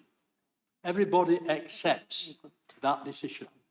On this case, a decision was made, and Councillor Townsend didn't wish to accept it. Now, to me, he has to accept it's no good now blaming the council for it. He has to accept the decision. He may not like the decision, but he has to accept it. It's gone through the process. And by not accepting it, I have to say I haven't seen anything abusive to Councillor Corn from Councillor Townsend. That has wound up people who believe it's right to pick on an Asian lady who stands out above the rest on this council chamber. And I am absolutely delighted to hear her tonight. I'm delighted that she's still here. And she will have my support and the support of the Lib Dems to carry on. And the bullies who are doing this, and there are a few in this council chamber, Mr. Mayor, I understand, need to watch themselves, because it's not long before they'll get called out and they'll have to answer for the bullying and the appalling statements that some of them are making. So congratulations to our colleague tonight, and long may she be with us. Thank you. Thank you, Councillor. Mr. Mayor, Just a point of personal explanation to know Councillor Burt was, and I think he spoke very eloquently there, and I don't really disagree with everything he said. But he did say that I didn't accept the decision. I did accept the findings of the report. I put that on the record. What I did question was basically the resolution and how public that resolution was. And that's what this has been all about at the end of the day. And I will say again, because I don't think it's quite sunk in, the Information Commissioner who rules on these things agrees with me that this council had not done the right thing in declaring the name of the individual concerned. And that's where we end up today. As far as I'm concerned now, the matter is closed. We've reached the point where we should have reached 6 months ago, but it took 6 months to sort it out. Thank you, Mr. Mayor. Thank you, Councillor. Councillor Anwar. Thank you very much, Mr. Mayor. I wasn't going to speak on this item because I thought Councillor Khan spoke so eloquently and put the point across, but then to hear Councillor Townsend stand up after 16 months of harassment and bullying of a fellow councillor, to then stand up and put the blame on the council. It's the council's fault, not my fault. I know he wears the tag of, 4 followers, but he should call himself 4 faces with a number of faces. The way he keeps changing his opinion, I think. And he's been posting on social media about asking questions of, what the council leader will do and whether they have faith in the executive member and what I know about it and cover up. I know that he wanted to be in Parliament, but then it brought in the parachuted MP from Tameside and he lost out, but he thinks this is Parliament, this is a district council. And I don't have an ethics advisor, okay? And all of these matters sit with the Chair of Audit and Standards, and he fully well knows that. I don't have access to and have not seen the report, have still not seen it, and it's only, the details are coming out. And I think what Councillor Townsend he probably needs to take a good look at himself in the way that he's conducted himself. Because what is this really about? Because what's been mentioned is that it's been targeting of a woman. He's making a habit of that. He's done that with a member of staff. When you look at the report that he's talking about, there was a mention there of one of the complaints that was upheld in which he himself is mentioned, where he self-referred, but he didn't make any mention of that. And all of the other things in terms of, the accusations that have been bandied about on social media have been around corruption. The one thing that he has achieved is actually all of us councillors have had the finger pointed at us for accepting brown envelopes. So what he's done is brought all of us under that scrutiny. But it's the malinformation, the targeting of a fellow councillor on social media. And we saw it from the public gallery last time. He stood there and he said he was disgusted by what he saw from the public gallery. He emboldened them with his social media posts. And now he stands here, 4 faces as always, and he's saying that, well done, Councillor McGowan, you did really well controlling him. He emboldened all of that on social media and then stands here and says that. And if you saw the Lancashire Telegraph article, if anybody saw it, you will have seen in that some of the disgusting racist comments directed at Councillor Khan. And the Telegraph took that post down. But the fact is, there will have been family members, people from all across our communities that will have seen that. Is that what he set out to achieve? Is that what his aim was? I just don't. Because if he was really about conduct and he was really about standards, he's the same person who, when the MP was being scrutinised, and we put in a motion to ask about the MP, he made all of his group walk out. Didn't want to discuss that. And what he's doing is, and no disrespect here to, Councillor Hosker, but he's making Councillor Hosker look like a statesman. And all because, and he's doing it all because he's got nothing that he can target the executive on. Nothing. No actual policy, no actual thing that he can target the council. But My real question here, though, is what happens because of some of the things he's been posting on social media about, or any members, but particularly about a female member who is also a Muslim and who's also Asian? What happens if one of these members, because of the post that he's putting up, because it is horrible to read some of those comments, what happens if one of them is attacked? Are you going to hold yourself responsible and accountable?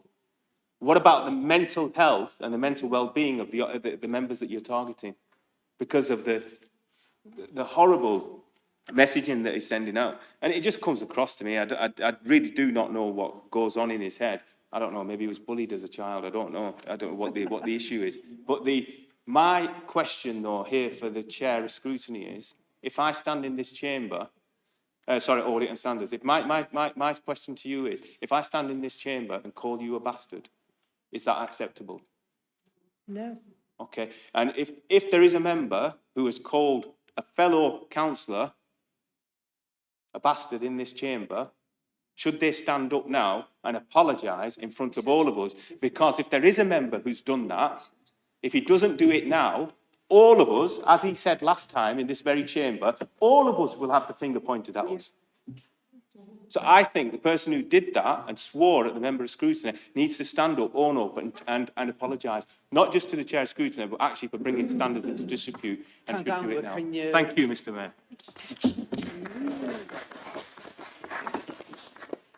Councillor Margaret Lishman. Thank you, Mr. Mayor. I'd like to thank Councillor for her brave speech. I think the comment about the council having created this situation, the only merit I can see in that is that we did what due process has been in the past, and as far as I understand it, still is. But I would say that in terms of social media and the damage it is doing, and the damage I've seen in relation to Councillor Khan, and in the damage to myself as well. I had a series of posts started by one Reform councillor saying that, oh, she'll vote so they don't have elections because her husband's up. And then Councillor Townsend joins in saying, oh, yes, she'll do that. And then the next post is, if she does vote to have elections, it'll be because she thinks she'll get more votes. So as far as Councillor Townsend is concerned, I can't win, can I? Whichever way I go. Using media in this way demoralises councillors, and it also devalues what we do in this chamber. And that is one of the most important points to make. We are here. I've never seen a brown envelope. I don't know if anybody ever has. All I know is that it cost me a lot of time and a lot of money to come and stand here that I don't get back. And I'm pretty certain that that applies to every single one of us in this chamber. We do it because we've been democratically elected and we want to represent the people in our wards to the best of our ability and make their voices heard at this council to do the best that we can for them. And never, never doubt that. Whatever the Reform cliquies will tell us about how we're only in it for the money and we've never said a true word, I have never, in the 34 years I've been on this council, done anything that I am not proud of and that I did not do for the benefit of my ward and the people of Burnley and Padiham. Councillor Shah Hussain.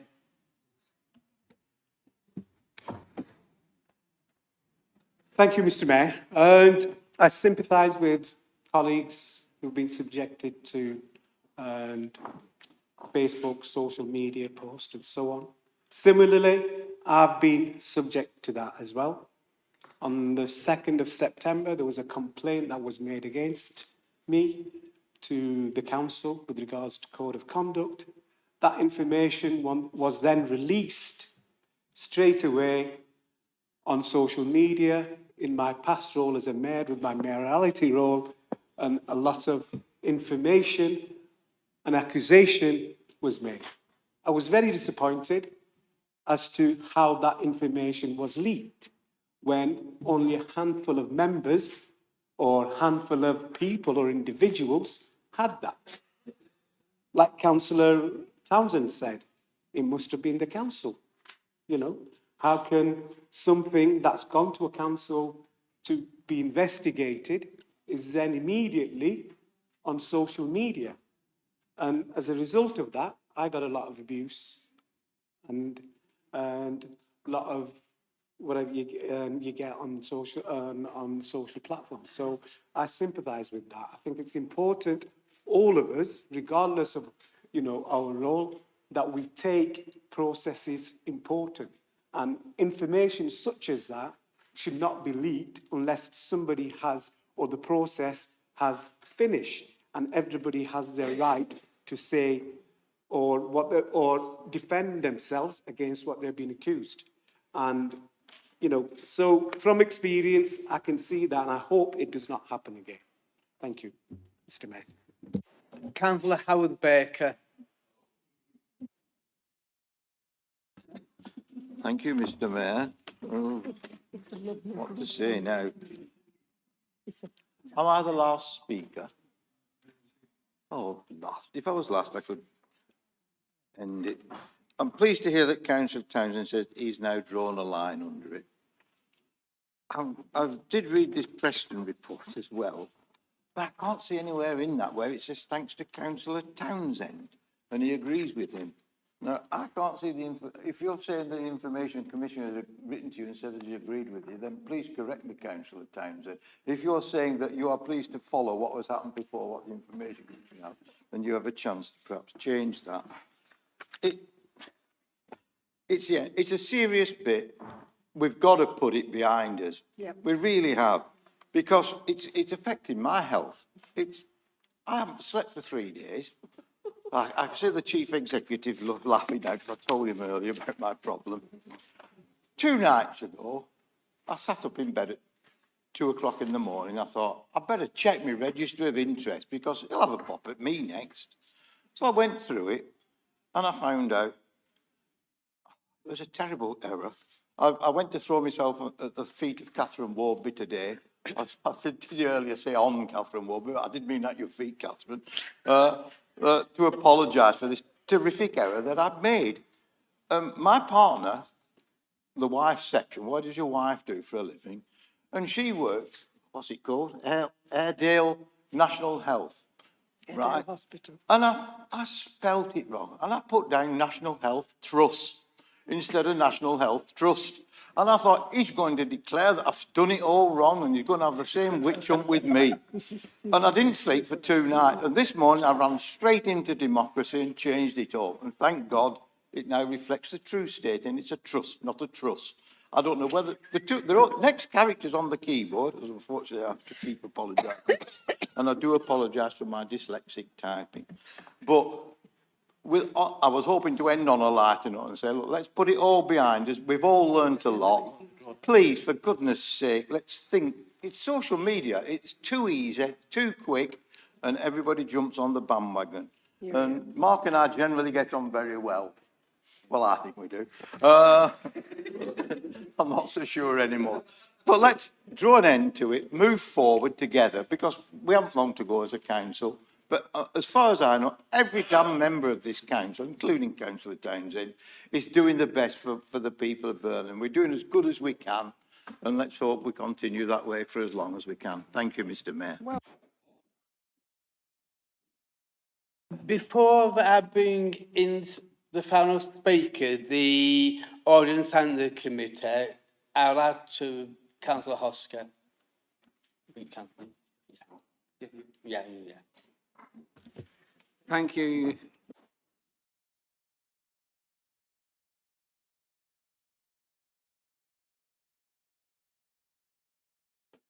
I never heard what happened. I took your word for it, what happened. In doing so, there were no formal complaints for myself or anybody venturing about reform. I acted purely out of respect for your good self, all right? and I took it forward the day after. As you know, I can't complain about somebody. I don't know, I wasn't there. I didn't hear what went on. I know you're a lady of a word. I know you wouldn't have told me porkies. I was disappointed in what I heard, and I took appropriate action. Now, I just think it's something after I did stand up earlier and apologise. And to mention it and bring it up again, I thought it's unfair. I did my bit, and I didn't have to. But what I'm saying is there were no formal complaint. I mean, regarding Councillor Townsend, I thought it came out funny at the time when he mentioned about the complaint and no name mentioned.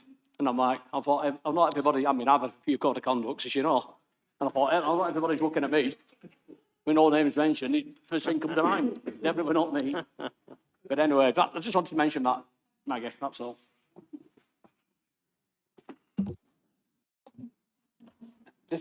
Without wanting to curtail any debate, we have been debating this now for 35, 40 minutes.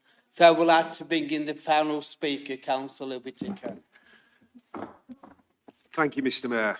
Members, the debate this evening has been a good one. It's been respectful in many parts. But for people who are watching this on social media at the moment, on YouTube, and indeed for members in the gallery here, I just want to point out the councillors that sat in this chamber at this moment in time, who are members of the committee, standards of which I am proud to chair. We do not make decisions on these complaints. We are simply there to facilitate them. There's been a lot of mention of cover-ups, etc. I just want to say now publicly that the committee that I chair has covered nothing up whatsoever. I just want to make that quite clear to everybody, especially to the people in the public gallery.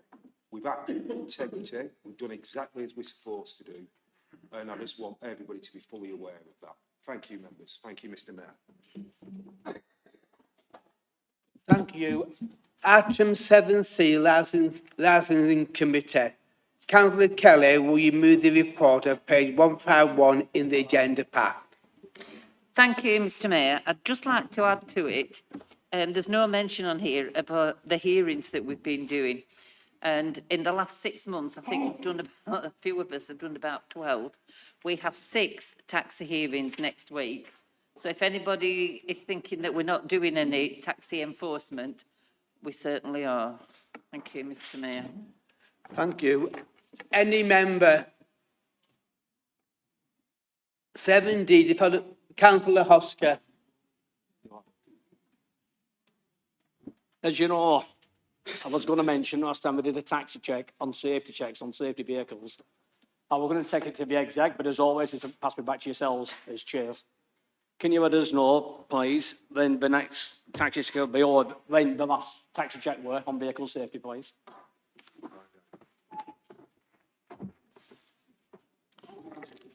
I'm not absolutely clear what you mean. We do safety checks, like spot checks, nighttime enforcement. Is that what you're getting at? There was some done just before Christmas, the results of which I haven't got.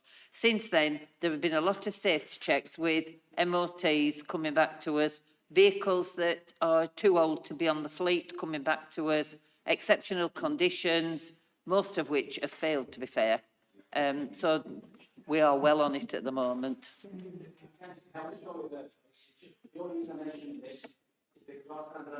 That one, there were 90% failure rate.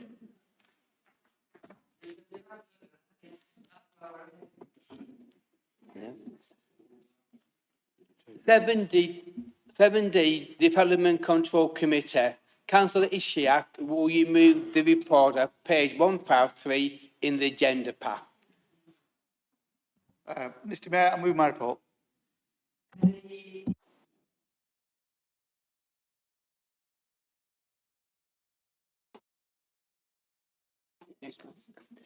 Item 8, Strategic Plan Progress Reports, page 155 to 190. Members, please note again that for this item, they should not refer to named individuals or specific addresses when asking questions or making observations. I will take each report in order. I will ask for any questions on the report and the executive member will respond to a number of questions. The same procedure will then be followed by observations. Can I remind members with a question observation that these should relate to the strategic priority, clearly quoting the page number and reference, and allow time for the executive member and everyone else to find it in their agenda packs. Will members please be concise with their questions and observations? Councillor Anwar, will you please move the report from page 156 of the agenda pack as leader? Thanks, Mr. Mayor. I move my report. I'll take any questions. Any questions? Councillor Jamie McGowan. Thank you, Mr. Mayor. I've got two questions for the leader. The first one is PR 12, page 157, and then PF 20, page 159. The first one is I've been made aware, as will the Padiham councillors, about the change in the funding rules that mean the Environment Agency is now hoping to submit another business case in April of this year for the Padiham flood defences. I'm told that the finances have gone up. If you all remember back, it were about 18 million in 2019, 36 million pound in 2025, and now I'm being told it's 42 million. So it's jumped again by another 6 million pound. I guess my question is that correct? Has it jumped by that amount? And more importantly, because we keep seeing this push back, are the Padiham flood defences actually going to be done in full? That's the first question I've got. And the second question is around local government reorganisation, which is on page 159. So in terms of local government reorganisation, I received notification yesterday that the government is moving on formal consultation starting from tomorrow. I believe that is on all the proposals that have been put forward, including Burnley's preferred model, which is the one that doesn't see us merge with Blackburn. I would, on that, I guess the question that I've got for the leader is, will that be open to all residents? And if so, does the executive plan on trying to get as many people as possible to try and give the government the nod that we would prefer the option put forward by this council, as opposed to the massive unitary that's being proposed, for instance, by LCC to merge us with Blackburn? Thank you, Mr. Mayor.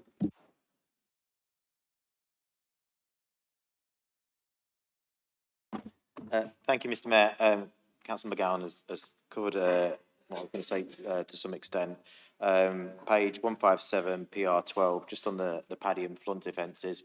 Obviously, I was at the meeting where the Environment Agency presented everything to us, and I understand the reasons why things have been moved, but obviously this isn't the first time that the goalposts have been moved on this scheme, and I just want his reassurance that him with the rest of the executive will do everything in their power to make sure that these goalposts aren't moved again.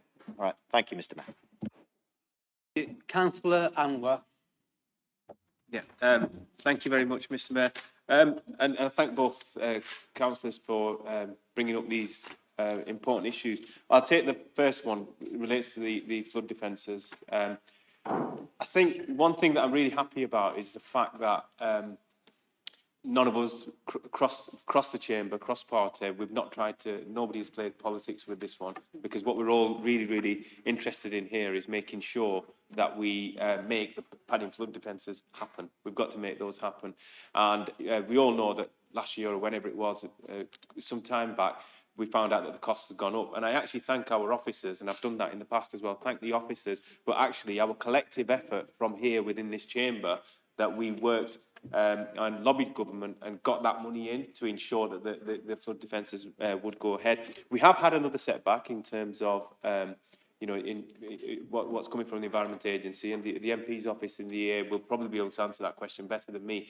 But I think the key thing here is that the first tranche of that money has been released, that first £5 million. And I think that's really important, because that's what that's saying is that we're going to get to the next stage. And I'm confident, I can't 100% say because you never know what's around the corner, but from what we're hearing and the messaging that we're getting from the Environment Agency and from government, and from having been in that meeting, which you were at with them that day, that was held in the town hall, I'm confident that we will get that over the line. In terms of LGR, as you all know, the proposals have gone in, and we voted for that unanimously here in this chamber. So I think, to answer your question, Councillor McGowan, the consultation is going to be going out from tomorrow, and I think every single one of us in this chamber has a bit of a duty to get out there, one, inform our residents and tell them that that's the one that we're pushing to, and get that information out there, but also then speak to stakeholders as well. So we'll be doing all we can. The council will have their formal, in terms of getting information out, but as politicians, every single one of us unanimously voted for that, to keep Burnley separate from Blackburn. Now's our opportunity to get the message out there and do all we can. Thank you. Councillor Alan Foster. Yeah, like, it's just the time it's taking on law, these flood defences. And like Councillor McGowan said, 36 million to 42 million. It's just shocking. And if we wait anymore, is it going to keep going up and keep going up while time's going on? You know what I mean? I mean, Councillor Fishman, you know where your brown envelopes on now, don't you? Councillor Anwar. See, that's what it is. That's the accusations that we're facing of brown envelopes, and now he's making a joke of it. He thinks he's funny. So, but I think, just to answer your question, on the Paddy and flood defences, Mr. Statesman, we have been absolutely clear we're not going to play politics with this. The fact of the matter is we want to get this done, and we will do all we can. Will the costs go up? They might well go up, but we've got a commitment from government and from the Environment Agency to say that they want to ensure that this gets done, and we will do all we can. As I said it before, and I'll say it again, I think our officers played an absolute fantastic role in making sure we've got that additional money to get us over the line. Thank you. Any observations? Councillor Jamie McGowan. Thank you, Mr. Mayor. Just coming back to what the leader said regarding the Paddy and flood defences. I agree with him. It hasn't been politicised in this council chamber. Every single member has been wanting us to get the Paddy and flood defences. We've had a very supportive officer team who've also pushed to have the flood defences sorted. And for anybody who's in doubt, who perhaps is watching this at home, Burnley Borough Council aren't funding the Paddy and flood defences. We're just, as the local authority, pushing to get the government to give the money to do it. It seems to be, and I want to put this on record, it seems to be wrapped up in layers of, the only way I can describe it is bureaucracy. And I genuinely believe now that the Environment Agency and that the way they procure things is not fit for purpose. I think the fact that they've got one contractor for the whole of the North West kind of explains why the costs keep going up and up and up to the level that they have. I understand inflation has hit over the past 5-6 years, but we're talking about within a space of a year, it's gone up by £6 million. I just think as a local authority, if we can just push as hard as we can on this, as we've been doing, that's the best we can do for residents. But again, I say the Environment Agency has a lot to answer for in this regard, and that might make me a few enemies within that authority, within that organisation, but it's the truth, and I will say it. Thank you, Mr. Mayor. Councillor Shah Hussain. Thank you, Mr. Mayor. It's page 157 and PR12. It's regards to Pride in Place programme, and it says formally planned for neighbourhoods. I've not heard of that. But yeah, Pride in Place programme. This was brought to us at scrutiny about a couple of months back, and we were given sort of details of projects that are available to be funded by Pride in Place. And my question was, and Councillor, this is observation. No. It's not a question, it's an observation. My question to the scrutiny chair was, how does that happen? How do we come about, and how do we come about with these projects and so on? And I was told that the local MP has a great deal of influence on it. So they had contacted the MP, and I said, "Oh, and I hear that you've got a lot of influence on it." And I was thinking if there is any money left, then, I wanted some money for a specific project in my ward. And then he told me, well, I've got nothing to do with it. It's the council officers who do it. So I'm a bit confused, And 1 minute I told it's MPs deal with it, and then MP tells me it's the council. So my observation is this. that it's a 10-year programme, it's a 10-year investment plan. Can we get some details of criteria of how these projects came about? Because when you look at it, some of the projects have just concentrated on, you know, one or two wards. And I feel this money is coming in and it should be equally distributed throughout the Burnley Borough. So everybody benefits from it and not just concentrated on a couple of wards. And that's my observation. And also, I mean, I'm not sure does any members know about this Pride in Place programme. Have you heard of it? Have you been told about projects that's going to come along? So I'm a bit confused on that. And I just want at the leader's next report, if he can give us some clarity, how it's come about, and what's the criteria behind it, what's the figures behind it as to why, and so on. Thank you, Mr. Mayor. Councillor Anwar. Yeah, thank you very much, Mr. Mayor. On the first one, with regards to the Environment Agency, as I said, with this one, I'm not going to play politics with it. It's completely, I understand the frustrations, but what we've got to do is make sure that we don't sever any relationships or with the Environment Agency or any other partners to ensure that this work gets done. But I understand your frustration with regards to that. But maybe government has got an opportunity to actually, you know, sort out the issue that they have with some of the government quangos. So, but we'll see what happens there. With regards to Councillor Shah's observation, Shah Hussein's observation, I think the Pride in Place, the confusion might arise from the fact that the Pride in Place is not new funding or announcement of new funding. It's actually the long-term plan for towns when a towns board was formed, and lots of partners from across stakeholders from across the borough who come together, and that's how those priorities were set. And then it was, you know, the long-term plan for towns changed names again under the Labour government, and then now it's been changed its name again to Pride in Place. But I can sit down with you and go through all the details of how that is decided. But the way that the criteria works, again, without going into the level of detail, the board will then highlight or prioritise key projects. Flagship projects, of which one of them is the youth zone. So we want to, that funding will be used, hopefully, or we can, as part of our plan, we're working to get that done. So it's key projects. But there are small grants available as well through Pride in Place for local community organisations, which some of our voluntary sector can apply for as well. So there's that opportunity. That is what the council officers will be working with CVS to administer. But the project itself is chaired by it's not chaired by a council officer, it's not chaired by a member or even the MP. It is one of the stakeholders that chairs that. Okay? But as I said, I'm happy to sit down with you and go through all of that with you. Thank you. Councillor Jack Lorna. Councillor Hussain, I just wanted to let you know that I did meet with the MP and he went through some of his priorities and I went through some of mine with Rob Dobson. And some of the funding is going to the parishes because they don't get the central towns board money. So there's a link where you can apply for that money if you're in a rural parish. So I thought that was useful information for everyone. Thanks. Thank you, Councillor. Deputy Leader and Executive Member for Resources and Performance Management, Councillor Margaret Lishman, will you please move your report from page 160 of the agenda pack? Move my report, Mr. Mayor. Any questions? Any observations?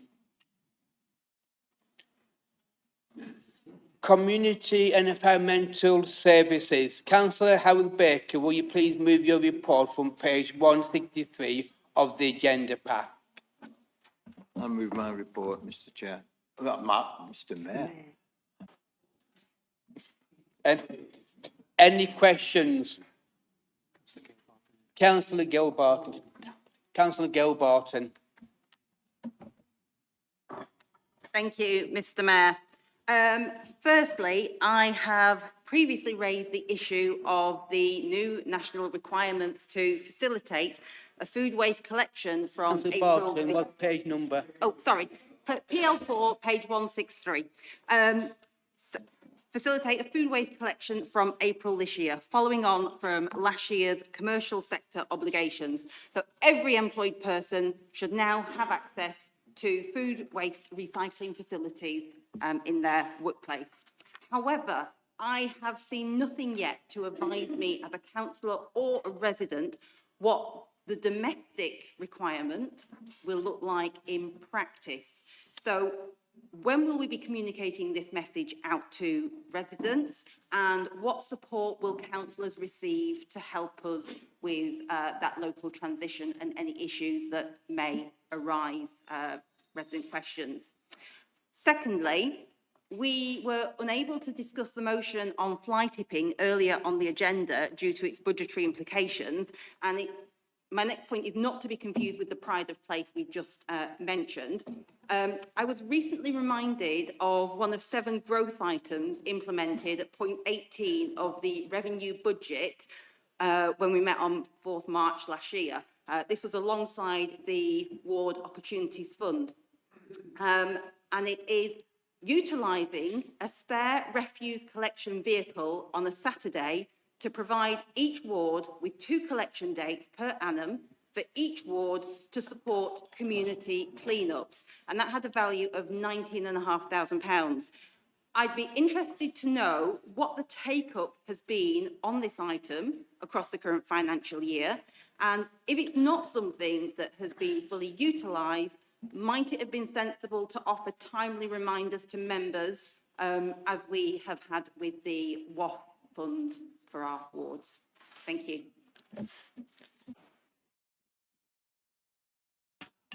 I believe there may be a few questions on my thing tonight, looking round, so can we take them one at a time? Because it's rather late for me. If I end up with 3, I'll guarantee to forget. Okay, so Okay, may I Councillor respond? Baker, yeah. Okay. Thank you, Mr. Mayor. Food waste, I'm not quite sure what you're saying. Are you saying the fact that we're going to food waste in April and nobody knows about it yet? I've certainly, well, I forget the name of the chappie, but we've got some fellow advertising in some form of cartoon character. It's been all over the council website. Even my mum knows about it. Yeah, so I don't know where you missed it, Councillor Barton. So there is something out there. It doesn't go into detail what the council should do if the waste kit is left off and all the other bits and pieces, but that's still in line to start, not quite at the beginning of April, it's within early doors in April anyway. But I'll clarify 1 or 2 things, but we have to have containers for these, right? And we have to have vehicles for these, etc. as well. And we were concerned at one point that they might not be on time, but I'm pleased to see our officers worked hard and kicked ass, or whatever the phrase is these days. And the vehicles are on time, they're already, or even though they have to be modified slightly for our waste collector to work with them. And the food containers of Italian origin will also be here on time as well. Italians make most plastic injection moulding still, thank goodness, not the Chinese for a change. So everything looks in place. So I hope that answers your question. What else? What was the other one? Oh, the revenue budget. At the end of the year, I'll be pleased to share the information with you, but we're still ongoing yet. But we do Saturday collections. Now, again, Councillor Higgins shaking ahead of me, but well, I think we do anyway. I'm told we do. We've had ward events. Sorry? It's ward events. Yeah, Can- we have Councillor ward Baker? events, but we also have a team that go out doing bulky waste collections on Saturday and things like that. So that isn't happening, but I'll come back to you later, Councillor Barton, and we'll go through it. And I'll get more detail of what you want to know, and then I'll get the officer or myself to respond back to you in due course. Thank you. I'll see what everyone else's questions are. Yeah. Okay, thank you. Thank you, Mr. Mayor. Next one. Can I just remind members to listen to the meeting and not to talk amongst themselves? Councillor Alan Lewis. Thank you, Mr. Mayor. It's PL for page 163. Just on these events that have taken place in Tesco and Asda to encourage people to recycle, where the street scene team have been out.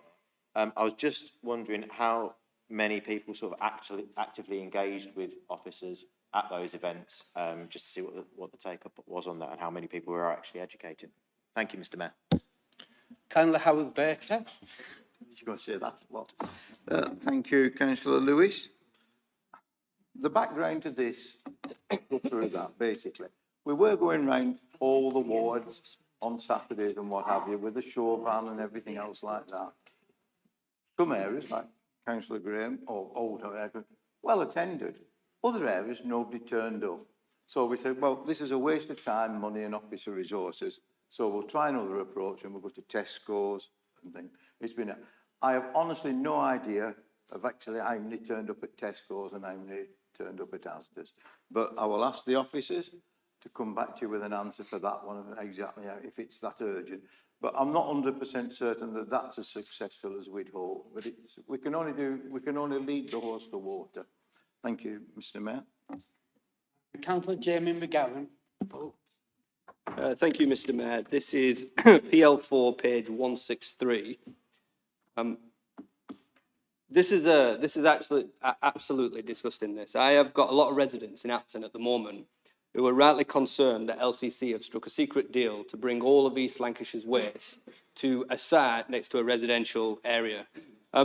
Now, the leader of the Labour group in this council might have got himself a little bit confused about this, even though I have spelt it out online, in respect of this council back last year was told by LCC that we had to either build a waste transfer station or take the rubbish that we collect over to Farrington.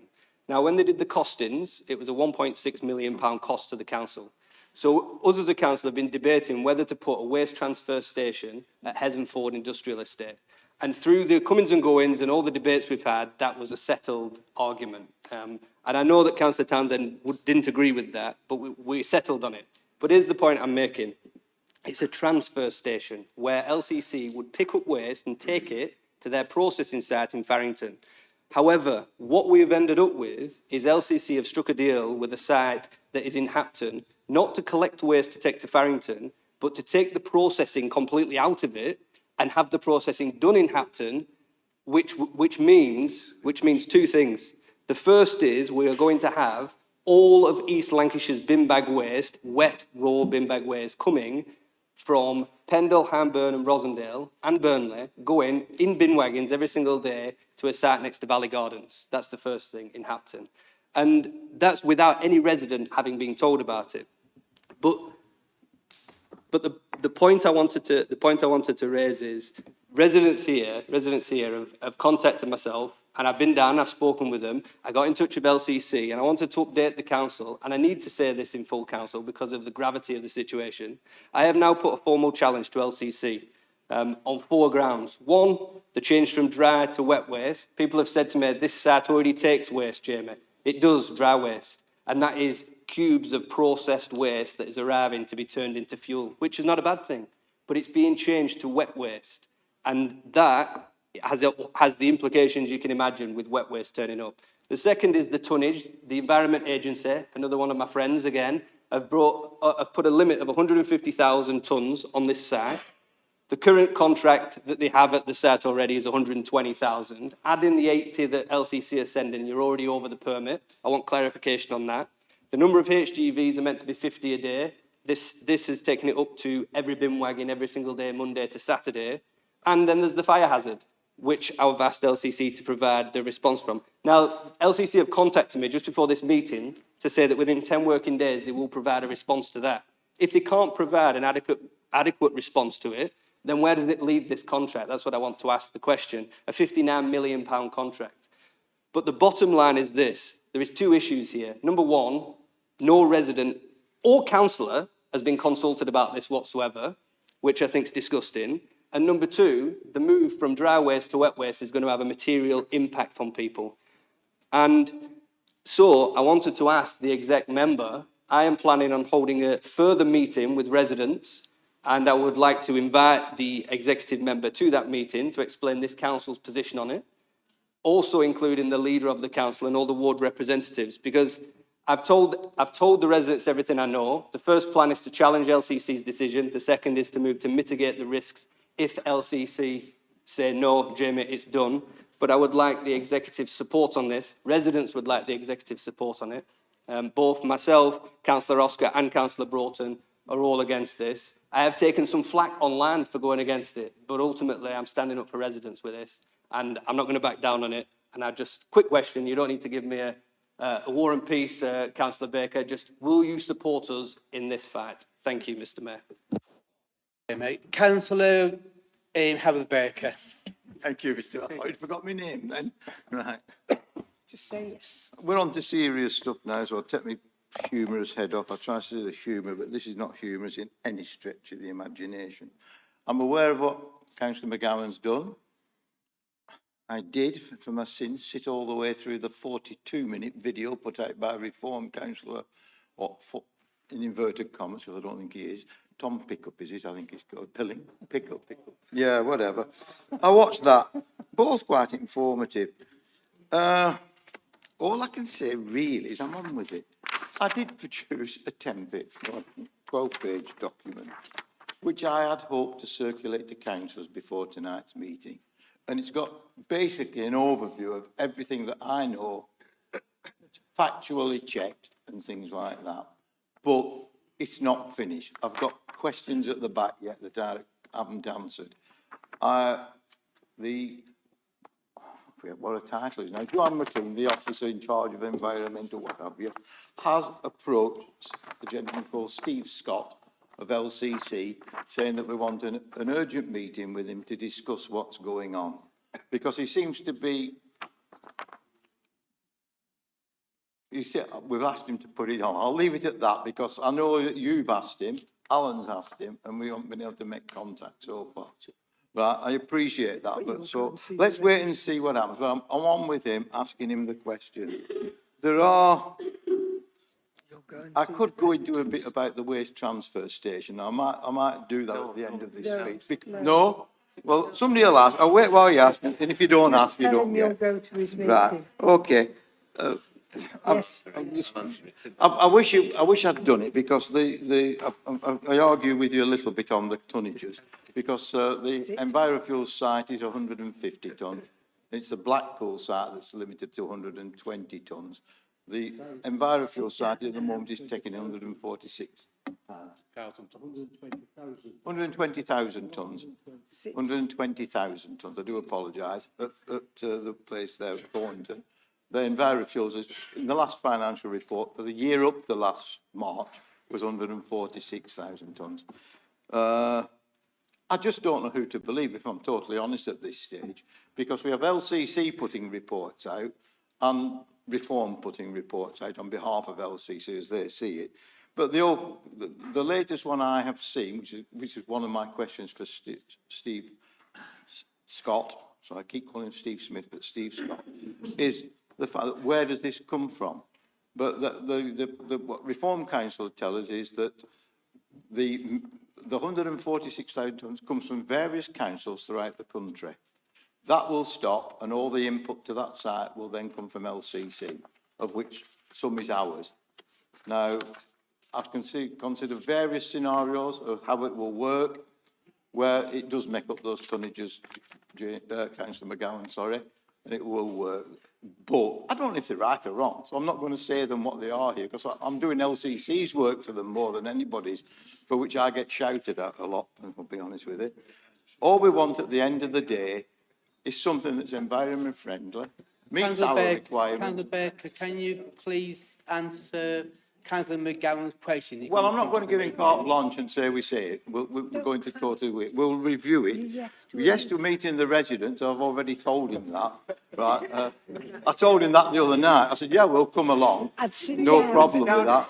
And I'll leave that one at that, Mr. Mayor. I'm being shut up, which is what the people say to me generally. Thank you.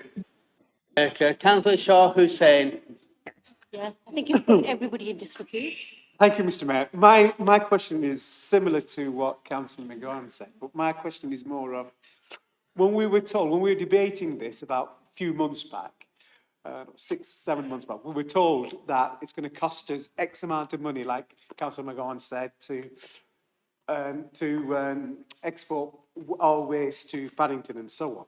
Now, according to what's now we've been told, is this new site in Hapton will accept wet waste. So if that's the case, does the council executive now have to re-look at that decision to develop a waste transfer site and spend all that money when it can easily transfer that money,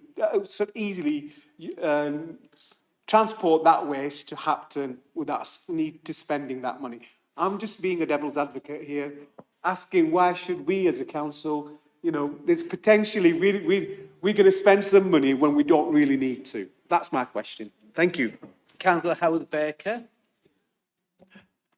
Thank you, Mr. Mayor. I know I should have carried on.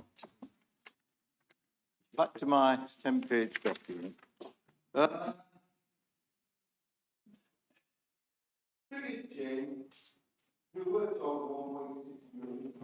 Looking through it now, because it's now up to 2.4 million, right? It's gone up with various things that's happened, so it looks even worse. But where do we go with the waste transfer station is really what you're getting at, I think. I'll read out what was in this bit you're going to get eventually, and will be made public one day. The waste transfer station remains our preferred operating solution for the following reasons. The site provides a long-term solution to waste disposal, satisfying this and future LCC directions. That's the note that they tell us where we have to take it. Consolidation of waste for bulk transfer is logistically much easier to achieve than interfering with schedules for waste collection vehicles and using them for waste transportation rather than waste collection, which is what it says on the tin. The ability to collect waste at weekends and bank holiday, and if necessary, temporarily store at the waste transfer station for bulk consolidation and delivery, enables us to satisfy the needs of residents, reduce fly tipping and disposal costs. By bulking up waste, the WTS infrastructure opens up the possibility of further sites for disposal across the North West. Even with the costs of haulage, we know that cheaper disposable contracts are available. A future unitary authority, our preferred option comprising Burnley, Pendle, Hyndburn and Rosendale, would get the benefits from such opportunities. Cost savings for bulk transfer rather than refuse collection vehicle transfer are significant, as are the saving on RCV operatives, if you'll excuse the acronym, not being able to collect waste while the RCV is delivering it to somewhere else. This was an idea of mine, so I don't think good. Bulk transfer with even a single vehicle may be possible and serve the needs of all the other East Lancashire councils that also operate waste transfer stations by collecting from them. This will reduce the number of vehicles significantly from each council fleet of multiple RCVs to just one or two bulk vehicles several times a day. Whilst not a direct concern of the council, the use of other councils' RC vehicles will also have a significant environmental impact and may also create similar logistical problems of waste collection inefficiency for them in terms of reduced collection operating. Point of order, Mr. Mayor. Is the executive member actually answering a question here or just reading out a load? I'm just reading it out, Mr. Steele, because I didn't get it to, and I do apologise, but bear with me, I'll finish soon. Right? Well, one more if you shut up for a minute, I'll let me get on with it. Without a waste transfer station, taking our additional recycling waste to Farrington is calculated an extra 334,000. Basically, besides that, there's this EnviroFuels bit only takes residual waste. We've got several other waste streams as well that have to go through, and bulking them up through the waste transfer station is the waste forward. Rosendale are still carrying on with theirs, and I imagine Hyndburn and Pendle will eventually look at something as well.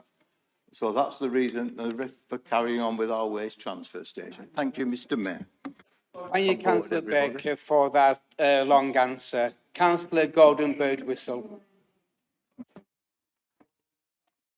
Very briefly, Mr. Mayor, and I hope the answer to this doesn't go on so long. It's page 163, PL4. Lancashire County Council have installed on us, without anybody at the council knowing, a waste disposal site at Hapton.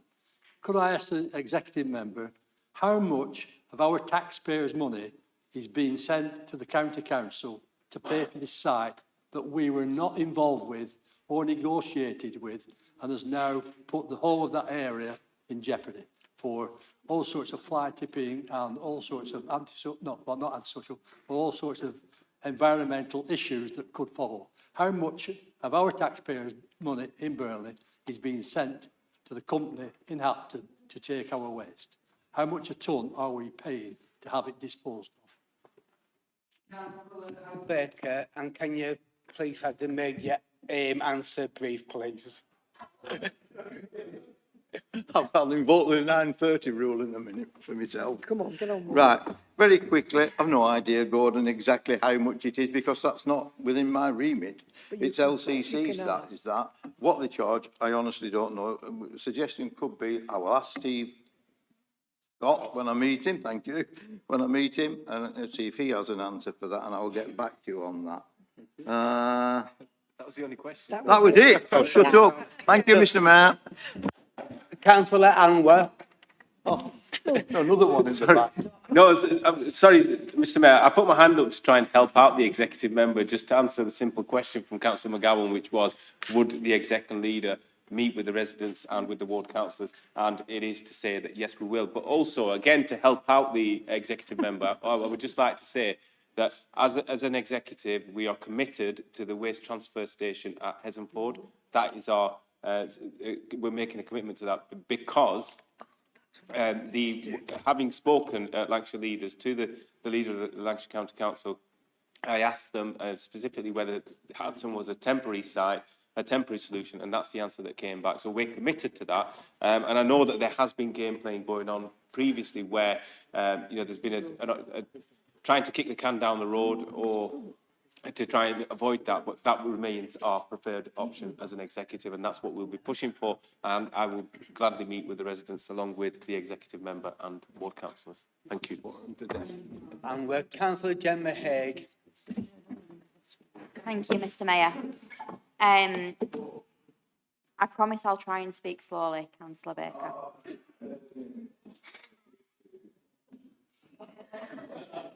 Making a conscious effort here.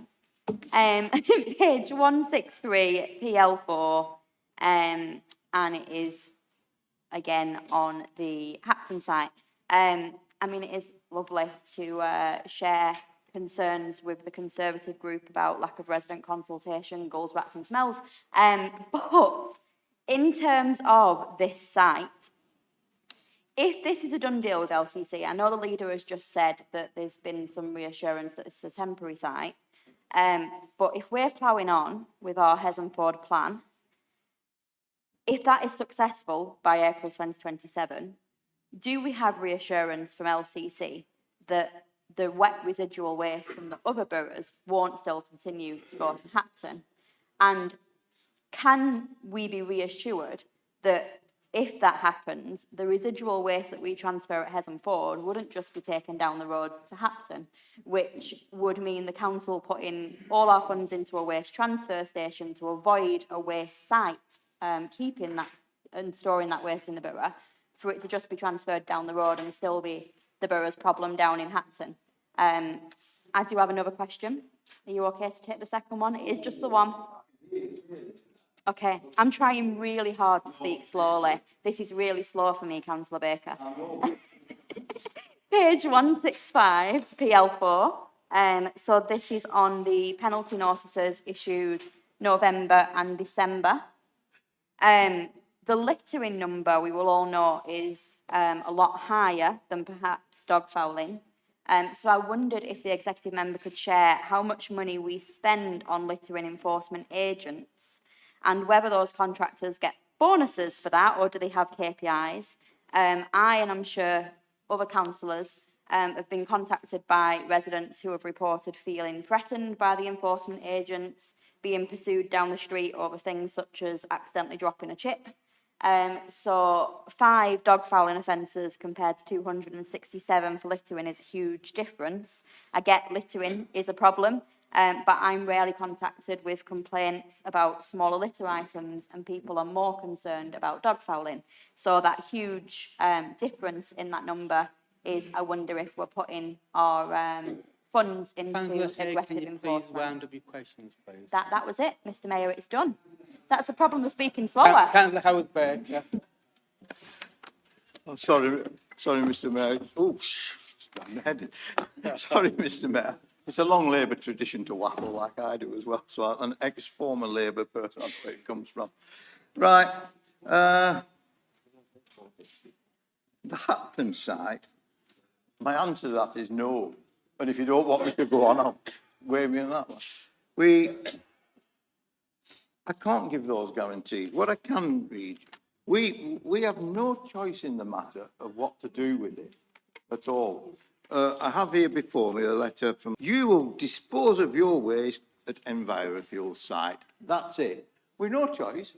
And even after the end of next year, when hopefully the waste transfer station is completed, we still have to take our black bin bag waste to Hapton.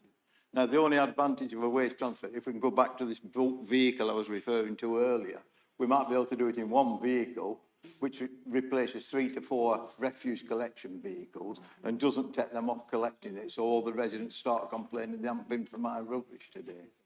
But that's as much as I can offer you on that one at the moment. I'm still looking into it. Next council meeting, I should have some proper answers. But I'm sorry, it's just, this has happened very quickly, as you will appreciate for yourself. Penalty notices. I don't know where to go. Councillor Haig. Councillor Sain tonight was going to ask me a question on this, and he put it on, not on this, but on something else. And he let me know beforehand so I could dig into it, find it out. That file here, for the benefit of the viewers, is what I've done on EnviroFuels this last few weeks. I haven't got the details for that in my head to there. I will get back to you with them, as the officers will, anyway, put it that way. But please, if you want something specific, let me know before the meeting. It's not a political thing here. It's not like Commons where you try and catch us out. I just can't remember everything in my life about environment stuff. So please, next time, if you want something specific, if you don't already know the answer, which is the other politicians' bit, don't ask a question to which you know the answer, which you don't know the answer to. Let me know and I'll do it properly. Thank you, Mr Mayor. Thank you, Councillor Baker. I'm just going to take 2 more questions for Councillor Baker. Councillor Alan Hosker. Yeah, thank you, Mr Mayor. Page 163, PL4. Howard, you've agreed with Councillor McGowan, but you're going to meet us at, in this private meeting. I'd like on welfare, and I'd also like, now you can either do it yourself or I can do it. I'd like Joshua Roberts there from Lancashire County Council. He's the one who made the decision. He's the one who's done all this decision making. When I spoke to Stephen Atkinson, I think he should be there to answer Councillor McGowan's critics, and you can be there when answers are given. I wanted reassurances, but it should this go ahead, this contract, and it goes on for 2 years. But I want reassurance it's going to be up to 2 years. I still part with blame, and this is only my concern. Some of this action should have been taken before now, even with Burnley Council. I know it's been going to and from my and I've been stuck in the middle. But the main thing is it needs sorting out. And I'd like these other members there to answer the critics what Jamie's got. And I think it's only right. There is a question in here. Oh, buddy, I'll tell you when I've written it down here. The amount of traffic, I would. The amount of traffic going in and out about what Councillor McGowan asked you about. Is it not in breach of the council conditions? Because I'm being on DC myself, I'm sure, but if we had a breach of it, we'd be interested in knowing about it, and I'm sure it's breaching conditions. Maybe we could look into that and get us some answers off this meeting, please. Howard Baker. I love that name. Thank you, Mr Mayor. Traffic conditions, Councillor Hosker. We're talking hypothetical at the moment because we don't know what it is. If you come back in June or July and say that the breach, they're only allowed 50 vehicles a day, I think it is, from memory. this will breach it, but we don't know yet because we don't know what's going to happen. Hapton could buy another 50 refuse collection vehicles and send them all in 1B1 if they wanted to be difficult. All right.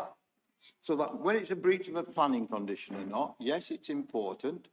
And if we'd done the planning, we could control it by that, perhaps if there was a breach. But unfortunately, LCC do the planning application as well as the what do you call it? The EA, Environment Agency's permit to work on there. Regarding the permits to work, they are entitled, by the way, to do black bag stuff as well. It is on there that they can do it. They haven't done it in the past, but the permit does allow them to do it. So it's really up in the air at the moment for me, because I'm trying to sort it all out, but it's getting the answers to the questions and thinking of new questions as well at the same time. No, I'll shut up at that. Thank you, Mr. Mayor. And the final question to Councillor Howard Baker, Councillor Gilbarton. Thank you, Mr. Mayor. I would just like to add a supplementary question to my earlier one, just for the point of clarity. You can't ask the same question. It's not the same question. It's supplementary. Councillor Gilbarton. Oh, right, sorry. You can't ask the same question. Oh, right, I'll come back in observations in a minute. Observations. Councillor Mogg Townsend. Thank you, Mr. Mayor. It's PL 4163, and I must admit, I think Councillor Baker's been given a hospital pass here by LCC in terms of this. Yeah. But in terms of, I must admit, I thought I understood what was going on. Waste transfer station, new depot, and then suddenly we've got this curveball. But I must admit, from everything I've heard tonight, I'm probably more confused now than what I was earlier. So what I'm going to suggest, it's not a question, you perhaps don't want to respond tonight, is could we have an all-member briefing in terms of how all this is going to fit together? Because we've got a depot that's supposedly being built up on Hessenford. It's about 7 months behind schedule because there's not a bit spade it ground yet, and utilities should be going in according to the original programme. We've got no planning application yet for a waste transfer station on Hessenford, and we no. Oh, well, right, okay, so we've made some headway. But basically, we've a few moving parts that all need to come together here. So I'm just going to suggest, could we have an all-member briefing, perhaps very soon, so at least we're all on the same page of how this fits together. Thank you, Mr. Mayor. And that was an observation, this question disguised as an observation. Can we have something as a question, but we'll lay it through. Yeah. So, Councillor, do you want to come back on that? Or Councillor Sue Graham. Thank you, Mr. Mayor. I think Councillor Townsend was trying to make an observation that we needed. The observation is that we need an all-member briefing. And I would second that because we certainly do. There's a lot of confusion about these issues. What I wanted to make an observation on was a comment that Councillor Baker made earlier. He said that when they did the street scene roadshows in supermarkets, Tesco's and Asda, I think he said, that there weren't many visitors to them. No, all the way around, that's why we went. Right. Sorry, the ward street scene roadshows were not very well attended. But it's very difficult, the council just putting something on its website and expecting people to see that and attend.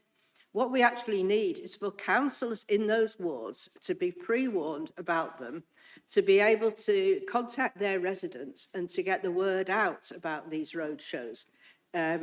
Because nobody knows about the community skips.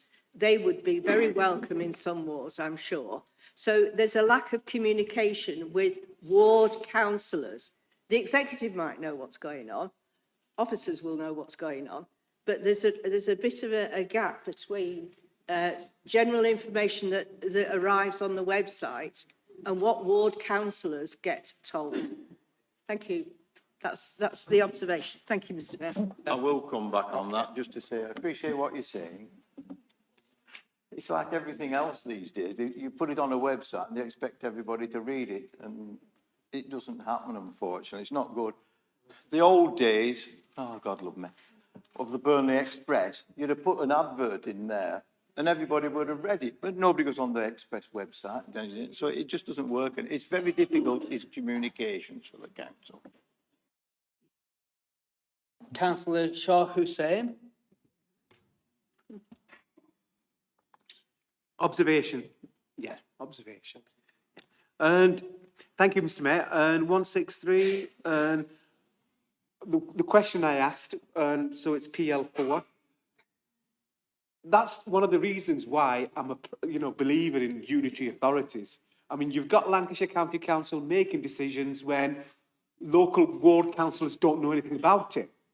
The leader of reform at Burnley Borough Council is one of the ward councillors, and he doesn't even know about it. So I sympathise with Councillor Hosker on this, and that's the reason why sooner LCC goes, the better.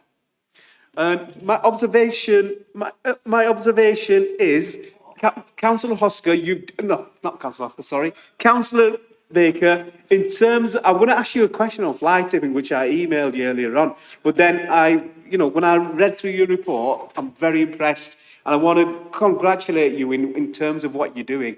And I quite like the idea of mobile CCTVs to catch these culprits, and I hope you act upon that as soon as possible.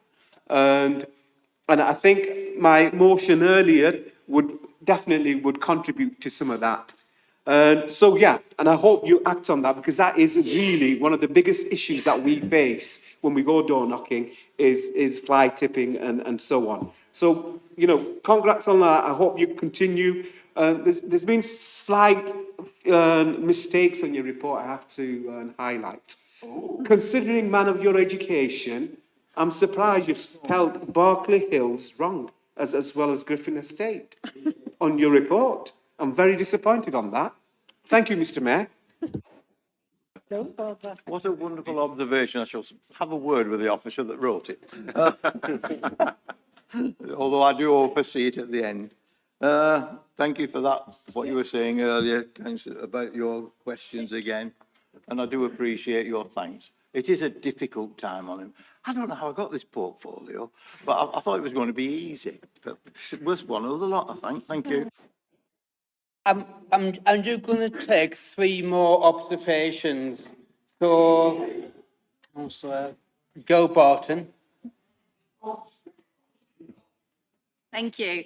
It is my observation that the wording of the growth item, which I asked my question on earlier, specifies 2 collection dates per annum for each ward to support community cleanups. My observation is that it's slightly ambiguous as to whose responsibility it is to initiate and coordinate those, whether that should have sat with the ward councillors or whether it sat with our environmental collection street scene.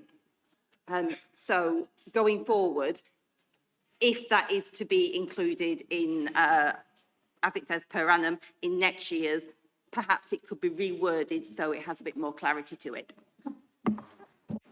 Howard Baker. Being prompted, just say yes. But no, I will answer that.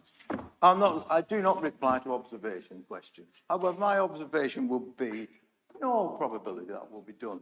I am not going to preempt my colleague to my left, who presents her budget next week. But to use her word, next month, next council meeting, sorry about that, I sprang that one on you like LCC, isn't it? At the next meeting, she will bring in a budget forward. And as she says, watch this space. Councillor Jamie McGowan. Thank you, Mr. Mayor. Just, I'll make this a quick observation. I kind of sparked a long conversation with bringing up this this waste site in Hapton. I do respect the fact that Councillor Townsend said that we should have an all-member briefing on this because they were a bit more confused after it. I did think that he didn't, and I say this respectfully, that you didn't understand that it were actually going to Hapton as unprocessed and wasn't being processed in Hapton, which is what's being said. Because I noticed you were conflating the transfer station with basically what's happening in Hapton, and they're two separate things. So I'm glad that you've accepted that. But I don't want to fall out with LCC over this. If we can get to a mutually acceptable agreement, that'd be great. The thing about the situation is now is if my observation would be that is if Hapton is indeed a temporary site, then we need to be in a position where Burnley Council have something where waste can be picked up and taken to the custom-built LCC processing site over in Farrington. And I do think that if you look at how we've dealt with the waste transfer station in this council, the delay that we've had, unnecessary delay, and to be honest, again, this is not near anybody's house as this transfer station. It's purposely kept away. It's on an industrial estate. And the delay has almost strengthened LCC's hand and backed them into a corner where they have said, right, well, we'll go with EnviroFuels. Even though they had agreed with Burnley, or at least in principle with Burnley to have our waste in the transition period picked up from a waste transfer station in Pendle. So I think that we should still push that with conversations with them in the transition period. Go ahead with the waste transfer station, which we were intending on building. I don't think that's a bad shout. But ultimately, I do put weight on people's argument that LCC have to agree with that waste transfer station. That's my observation, Mr. Mayor. Thank you. Chair. Final observation, Councillor Gemma Haig. It's okay, Mr. Mayor. Councillor Barton stole mine, so if you want to take the leader of the council as the final, I'm happy to hand it over. Thank you very much, Councillor Haig. I really appreciate that. I just wanted to, as an observation, just wanted to clear up a couple of things. I think one of the things that we've heard this evening is that the delay and the finger being pointed at Burnley Council. For the past 5 years, whilst I've been leader and sitting at Lancashire Leaders meetings, I have been bringing up the issue of finding a solution to this, as has the leader of Rosendale, as has the leader of Hindburn, and the leader of Pendle as well. And this was done with the previous administration, not just with the current administration. And it was always, yeah, we'll deal with it, and the can was sort of kicked down the road. I actually brought this up as an issue at Lancashire Leaders last week. But we did have a solution, and the solution was that we were going to go and work with Pendle. But Pendle pulled out because they said, we don't want to commit to this because local government reorganisation is happening, and we don't want to waste our money. Let the new authority deal with it. Let it be their problem. So they decided to pull out of that. So we had then the decision to then move towards the programme at Hessenford and looking at a solution to find something at Hessenford. Now, all of us are working towards that, and that, as I said, remains our preferred option. I did bring it up with the leader of Lancashire County Council to ask them, is that a temporary solution? And I was assured of the fact that that was a temporary solution. So as an executive, our aim is to try to get work towards ensuring that we have our own waste transfer site at Hessenford. And going back to the question of, well, how does that resolve the problem of the waste of the rest of East Lancashire coming to Burnley? All of the others are also committed to having their own waste transfer stations as well. So that would then negate the need for having what we've got at Hapton at the moment. And the big issue is, and I think Councillor Haig alluded to it, is that I remember when we were proposing Hessenford, there were members who were complaining about smell, about some of the waste that would go up there. We are now going to have on the back door of residents in Valley Gardens, literally in their backyard, is going to be these wet waste arriving, and that's going to cause smell and what have you. The other thing I just want to point out is that there is an issue of, just to correct the record, because one of the things that we have heard is that Burnley Council knew about this in October and November, which is incorrect. What Burnley Council were informed by LCC in October and November was that LCC were going to go out to tender. Pendle was still one of the options that they could have gone with, but they chose to go with EnviroFuels. So I think that's, again, something that needs clearing up. But I do welcome the question earlier on from Councillor McGowan, which is that we need to get together, sit down with the residents, hear what the residents have got to say, but also set out what our proposals are in terms of our preferred option is to have a waste transfer site. And you will have the infrastructure, even if you get a local company organisation, we get a unitary, you will end up then with the infrastructure in Pendle, in Rossendale, and also in Burnley for any new authority. So it's not a waste of money. It's tax money that pays money that's going to be well spent. So hopefully that clears up, but I just wanted to make that observation. You do not need to respond to that, Councillor Baker. Just note it. Mr Mayor, I shan't respond to that. However, I will respond to Councillor Hoskin's comments earlier. It is not a 1 year, it is a 2-year agreement. For 2 years, that's going to happen with a possible extension. No, it is for 2 years and a possible 4 years, because they can extend it for the next 2 years after that. Exactly, Councillor. Can I remind Councillor not to shout across the council chamber, please? Members, given the time now and the amount of business remaining this evening, I wish to move a motion under Council Procedure Rule 13, motion without notice, L, that the meeting continues beyond 3 hours in duration, so that this meeting can continue beyond 9:30. Mr Deputy Mayor, would you second that motion? I'll second that motion. All those in favour, please show.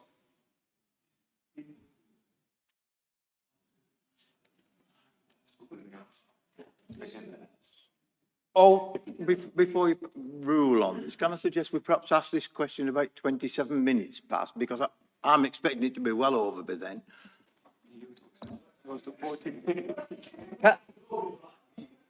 All those against? All those against? The motion is carried.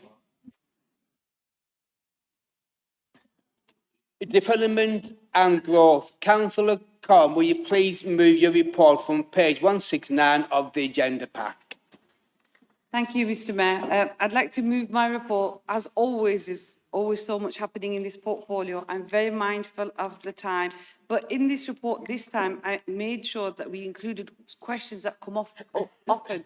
So generally, I am asked about Padium, and we have put a lot of information in all of the good work that's happening, alongside with some of the questions that were asked of me last time by Councillor Anna Lewis. And Councillor Gemma Hay once asked me about claimant numbers, and I've made sure that's in it this time. So unless there's nothing really further I want to add to my report, apart from I welcome any questions. Thank you. Thank you, Councillor Corn. Any questions? Councillor Sue Graham. Thank you. It's not a long question. It's page 174 to 176, PR 17. It's about Exertis. There's a lot of detail about what's happening with Boohoo and the redundancies and the way this council and DWP and others are dealing with that. There's only really passing mention of Exertis.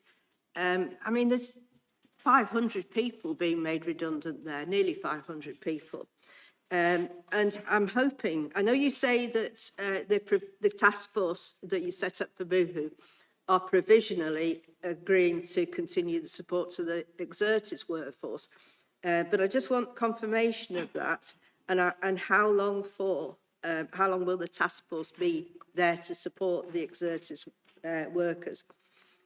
Those workers have got added stress because a lot of them, an awful lot of them, were employed by the original factory shop that ceased business, and are now facing their second redundancy in, less than 2 years. So I think it's important that they should have help as well. Thank you, Mr Mayor. Councillor Khan, can you take some more? Councillor Shah Hussain. Thank you, Mr Mayor. And it's page 169, PR 13, but it follows on to the next page, which is Vision Park. And so the Vision Park itself has been a success for a long time. It's been fully occupied since it opened up. And my question is, as part of the Vision Park, there's another element of that on the plans in terms of development, which is over the road. My question is, it's not been developed for over the last 10 years or so. Can that, if there is no interest on that land, can that be focused for housing? I've had a lot of residents in my ward wanting to know if there's if there's development sites for housing within the ward, within Dayshouse and Stonium, but there isn't. But that piece of land, a lot of people have made interest, but obviously it's earmarked for employment. Now, if there is no interest for development regarding employment, will it be considered acceptable for housing? Thank you, Mr. Mayor. Councillor Lubna Khan. Thank you, Mr. Mayor. To answer Councillor Sue Graham, I think her question is one, I sympathise with what she's saying, and I think the point of the question is actually to show the extent of obviously what families and workers and people are dealing with that worked for Exertis. In my report, the plan is the same. How long will the task force be there for? I think these are things that we're going to be seeing in the upcoming future, very soon future. When I met with the officer to go through the report, my question was the same as well. So we know what we did for Boohoo. We know obviously many different people tried to help, etc. But our job is and our concern is within our remit. And we know that the amount of work and passion and dedication and the team and the resources that we put into that, the plan is exactly the same for Exertis. But I think I understand why you asked the question, and it's to let us obviously as the executive know, but the public as well, that we have the same amount of concern for them workers. So I am with you on that completely and wholeheartedly. To answer the question to Councillor Shah Hussain regarding the land opposite Vision Park, I'm not 100% sure about which one it is, but if it's the land that Burnley College wanted before and it was refused, I think I can find out the answer to that question. Many people will know that whenever I am in this chamber and anything comes up, and indeed on development and control, I'm a really big believer in ensuring that our residents have the housing that they need, and whether that means that we utilise the housing stock that we already have, or build new. I know it's not everybody's cup of tea, but, you know, people need places to live. So I don't dispute that at all, and I will find out and let him know in due course. Thank you. Any observations? Councillor Jack Lorna. An observation on people who are struggling for employment. Burnley Together has provided 1,270 meals for people in real danger of not eating. They have also seen 256 new clients this quarter. They're starting a mental health drop-in from next Thursday. And I've had a meeting today with the mental health team in East Lancashire to inform them to make sure that they go down to downtown and are aware of people who are struggling at this time. So one thing the council can do is make sure that no one falls through the safety net. Thank you. Councillor Gil Barton. Thank you. Just to say that I was delighted to read that we have local businesses who, sorry, PR14, page 170, delighted to read that we have local businesses which are continuing Burnley's long legacy of textile innovation with the e-textile design. You know, Burnley was built on textiles, and long may it continue. Councillor Alan Lewis. Thank you, Mr. Mayor. I thank Councillor Khan for including so much about Padiham in this report, but she probably well knows I always get up during her reports and speak about Padiham, and today's not any different. Page 173, PR15, just on the work on Padiham markets, I want to thank officers from markets from working with me and getting this market regular back in Padiham. It's been crying out for a regular market for a long time, and so I'm pleased about that. Something that is missing from a report, which you might not know about, that also in April, on April the 18th, will be Padiham first music festival. So I just thought I'd like to bring that to the council's attention. Thank you, Mr. Mayor. Would you come back on that, Councillor? Thank you, Mr. Mayor. I'd like to thank Councillor Jack Lorna for his contribution and letting us know about Burnley Together. Yes, noted and completely agree with you. Councillor Gail Barton, thank you for your contribution about local big businesses and our heritage and the legacy that textiles have for Burnley, and I agree with you wholeheartedly. Councillor Alan Lewis, I would also like to echo my thanks to the officers about their hard work, and I think that you might have been inviting me to that music festival in April, so yeah, look forward to see you there. Thank you so much. Councillor Shah Hussain. Thank you, Mr. Mayor. It's page 169, PL7 and PL13. PL7. It talks about Livingston Mill. I welcome and I want to thank the executive for putting together the project with Calico Homes and Calico Housing in terms of purchasing site and looking for social housing. It is much needed in my ward, and I think if it's developed there, it will just go in a flash, because there is much demand for social housing within that part of Danes House. It will bring that area back to life. Previously, there were plans for housing, which I think somebody put a planning permission in. I'm not sure if it's that site or the site next door, next to it. So it's a welcome boost, and I welcome that. And in terms of the question I asked, Vision Park, as you, Councillor Khan, as you go down Home Road, it's on your right-hand side. It's directly behind the terraced housing with Rectory Road. And it's not, the area has been derelict for a number of years. I can remember 20, 30 years. Now, if Vision Park has been successful over that time, and if that developer thought, right, this is a success, let's develop that site as well, I don't think there is a financial benefit to developing that site for commercial purposes. And I think the council should seriously look at turning that site and for housing development. I've had a number of people asking me about why isn't that site a developer of housing development? People want to, people want houses within the communities they live, and that is an ideal site for it. And if we as a council can enable that, I'd very much welcome that, because that's what the community wants. Thank you. Councillor Khan. Thank you, Mr. Mayor. Yeah, so it is the piece of the area that I thought that it was. I do remember having a conversation with the officer about this, but I will find out and get back to Councillor Hussain, and I echo his sentiments as well. I agree, we should obviously try to make sure that we have sufficient housing for our communities, so I will let him know in due course. Thank you. Councillor Gemma Haig. Thank you, Mr. Mayor. It's a quick observation. I heard a sigh then.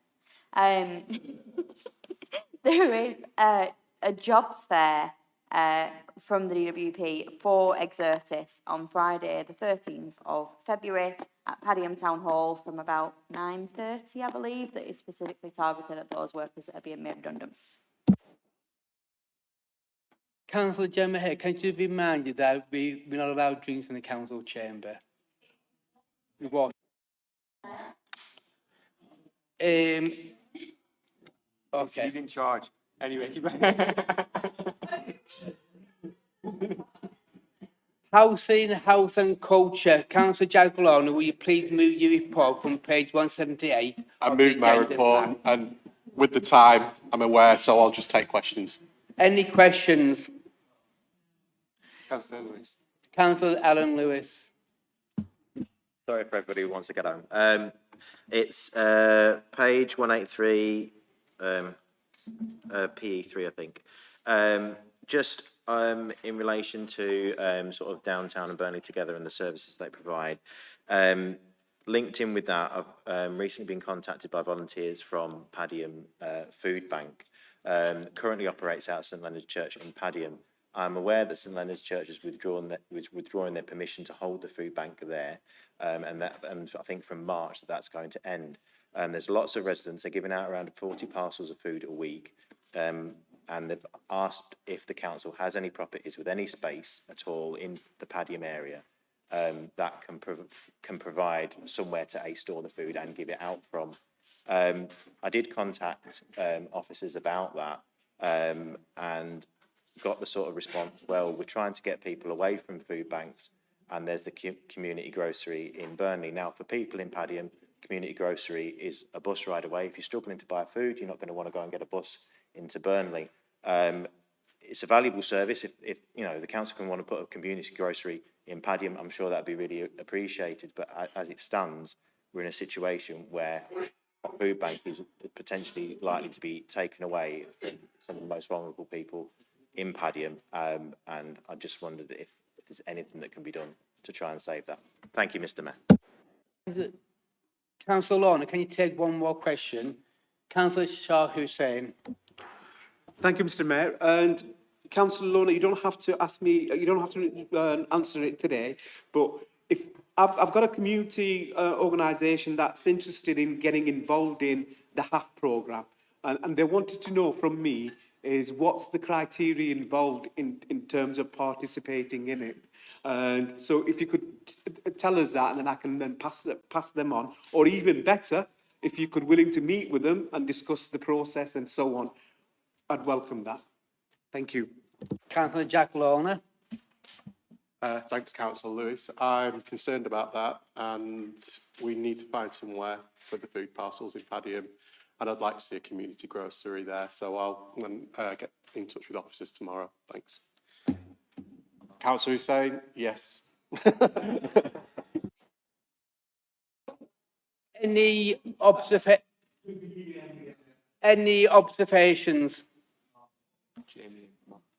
Councillor Jamie McGowan. Thank you, Mr. Mayor. This is PL9, page 180, and then PL9, page 189. I just wanted to make three quick observations. The first one is, I think I can speak for all the football teams who use the Pennyfold in saying we're very happy to see that the changing room refurbishment is actually going ahead. Brilliant news with the car park. So by May, that will be sorted. And from what I've heard, you know, all the Hapton Park councillors are very happy about it, so are the local football teams. Second point was on the 3G football pitch. We've heard tonight about the Prairie. The one in Padiham that we're aiming for, you know, I know there's a feasibility study taking place by the Football Foundation. We've got the $500,000 from this council, trying to get the 700,000 from the Football Foundation.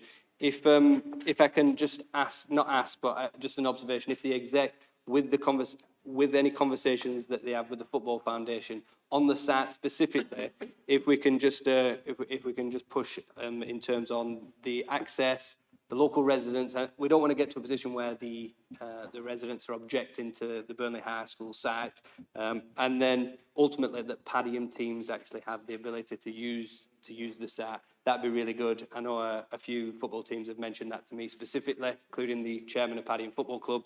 And then finally, it seems like you're dealing with everything over in the Padiham Way, which is really good to see, Padiham and Acton, is the Greenway Bridge. And, you know, we've got some movement on that. And I just wanted to put it on record that the sooner that's open, the better. And I want to thank everybody who's been involved in actually getting that thing over the line. Thank you, Mr. Mayor. Councillor Gilbarton. Thank you, Mr. Mayor. I note regarding PE3 homelessness, page 183. In the last 9 months, we've had over 2,000 inquiries about homelessness, with the team working on 428 active cases. I just want to express how devastating it is that we have so many members of the community who find themselves in this very, very difficult situation. And quite clearly, the numbers reflect that there are issues in the housing system that I know we can't find houses where they don't exist, but it just demonstrates the need is there. But I don't want to finish on such a glum note. So I would also like to express my congratulations on page 180 regarding Burnley Leisure winning the National Fitness Awards. That is an amazing achievement for our borough. So they should be very proud of themselves. Councillor Jack Lorna. Thanks, Councillor Barton. And I've been, as I've been speaking to the mental health services today at length, and I feel that some of the homeless issues are connected to us not having gaps in our service provision, which will be presented to Lancashire County Council before this council is abolished, so that going forward they will know what they are. Thank you, Councillor McGowan. If you could find Burnley a new manager, then I'd be grateful, but I'll do everything I can to get the team going better with all the provision. And thanks to everyone, and we've finished at 9:30. Thank you. Item 10 on the agenda, question understanding order 10.2. None of me received, Mr Mayor. And can I just tell Councillor Howard Baker, you're absolutely spot on. Thank for everyone. That concludes the business for tonight's meeting.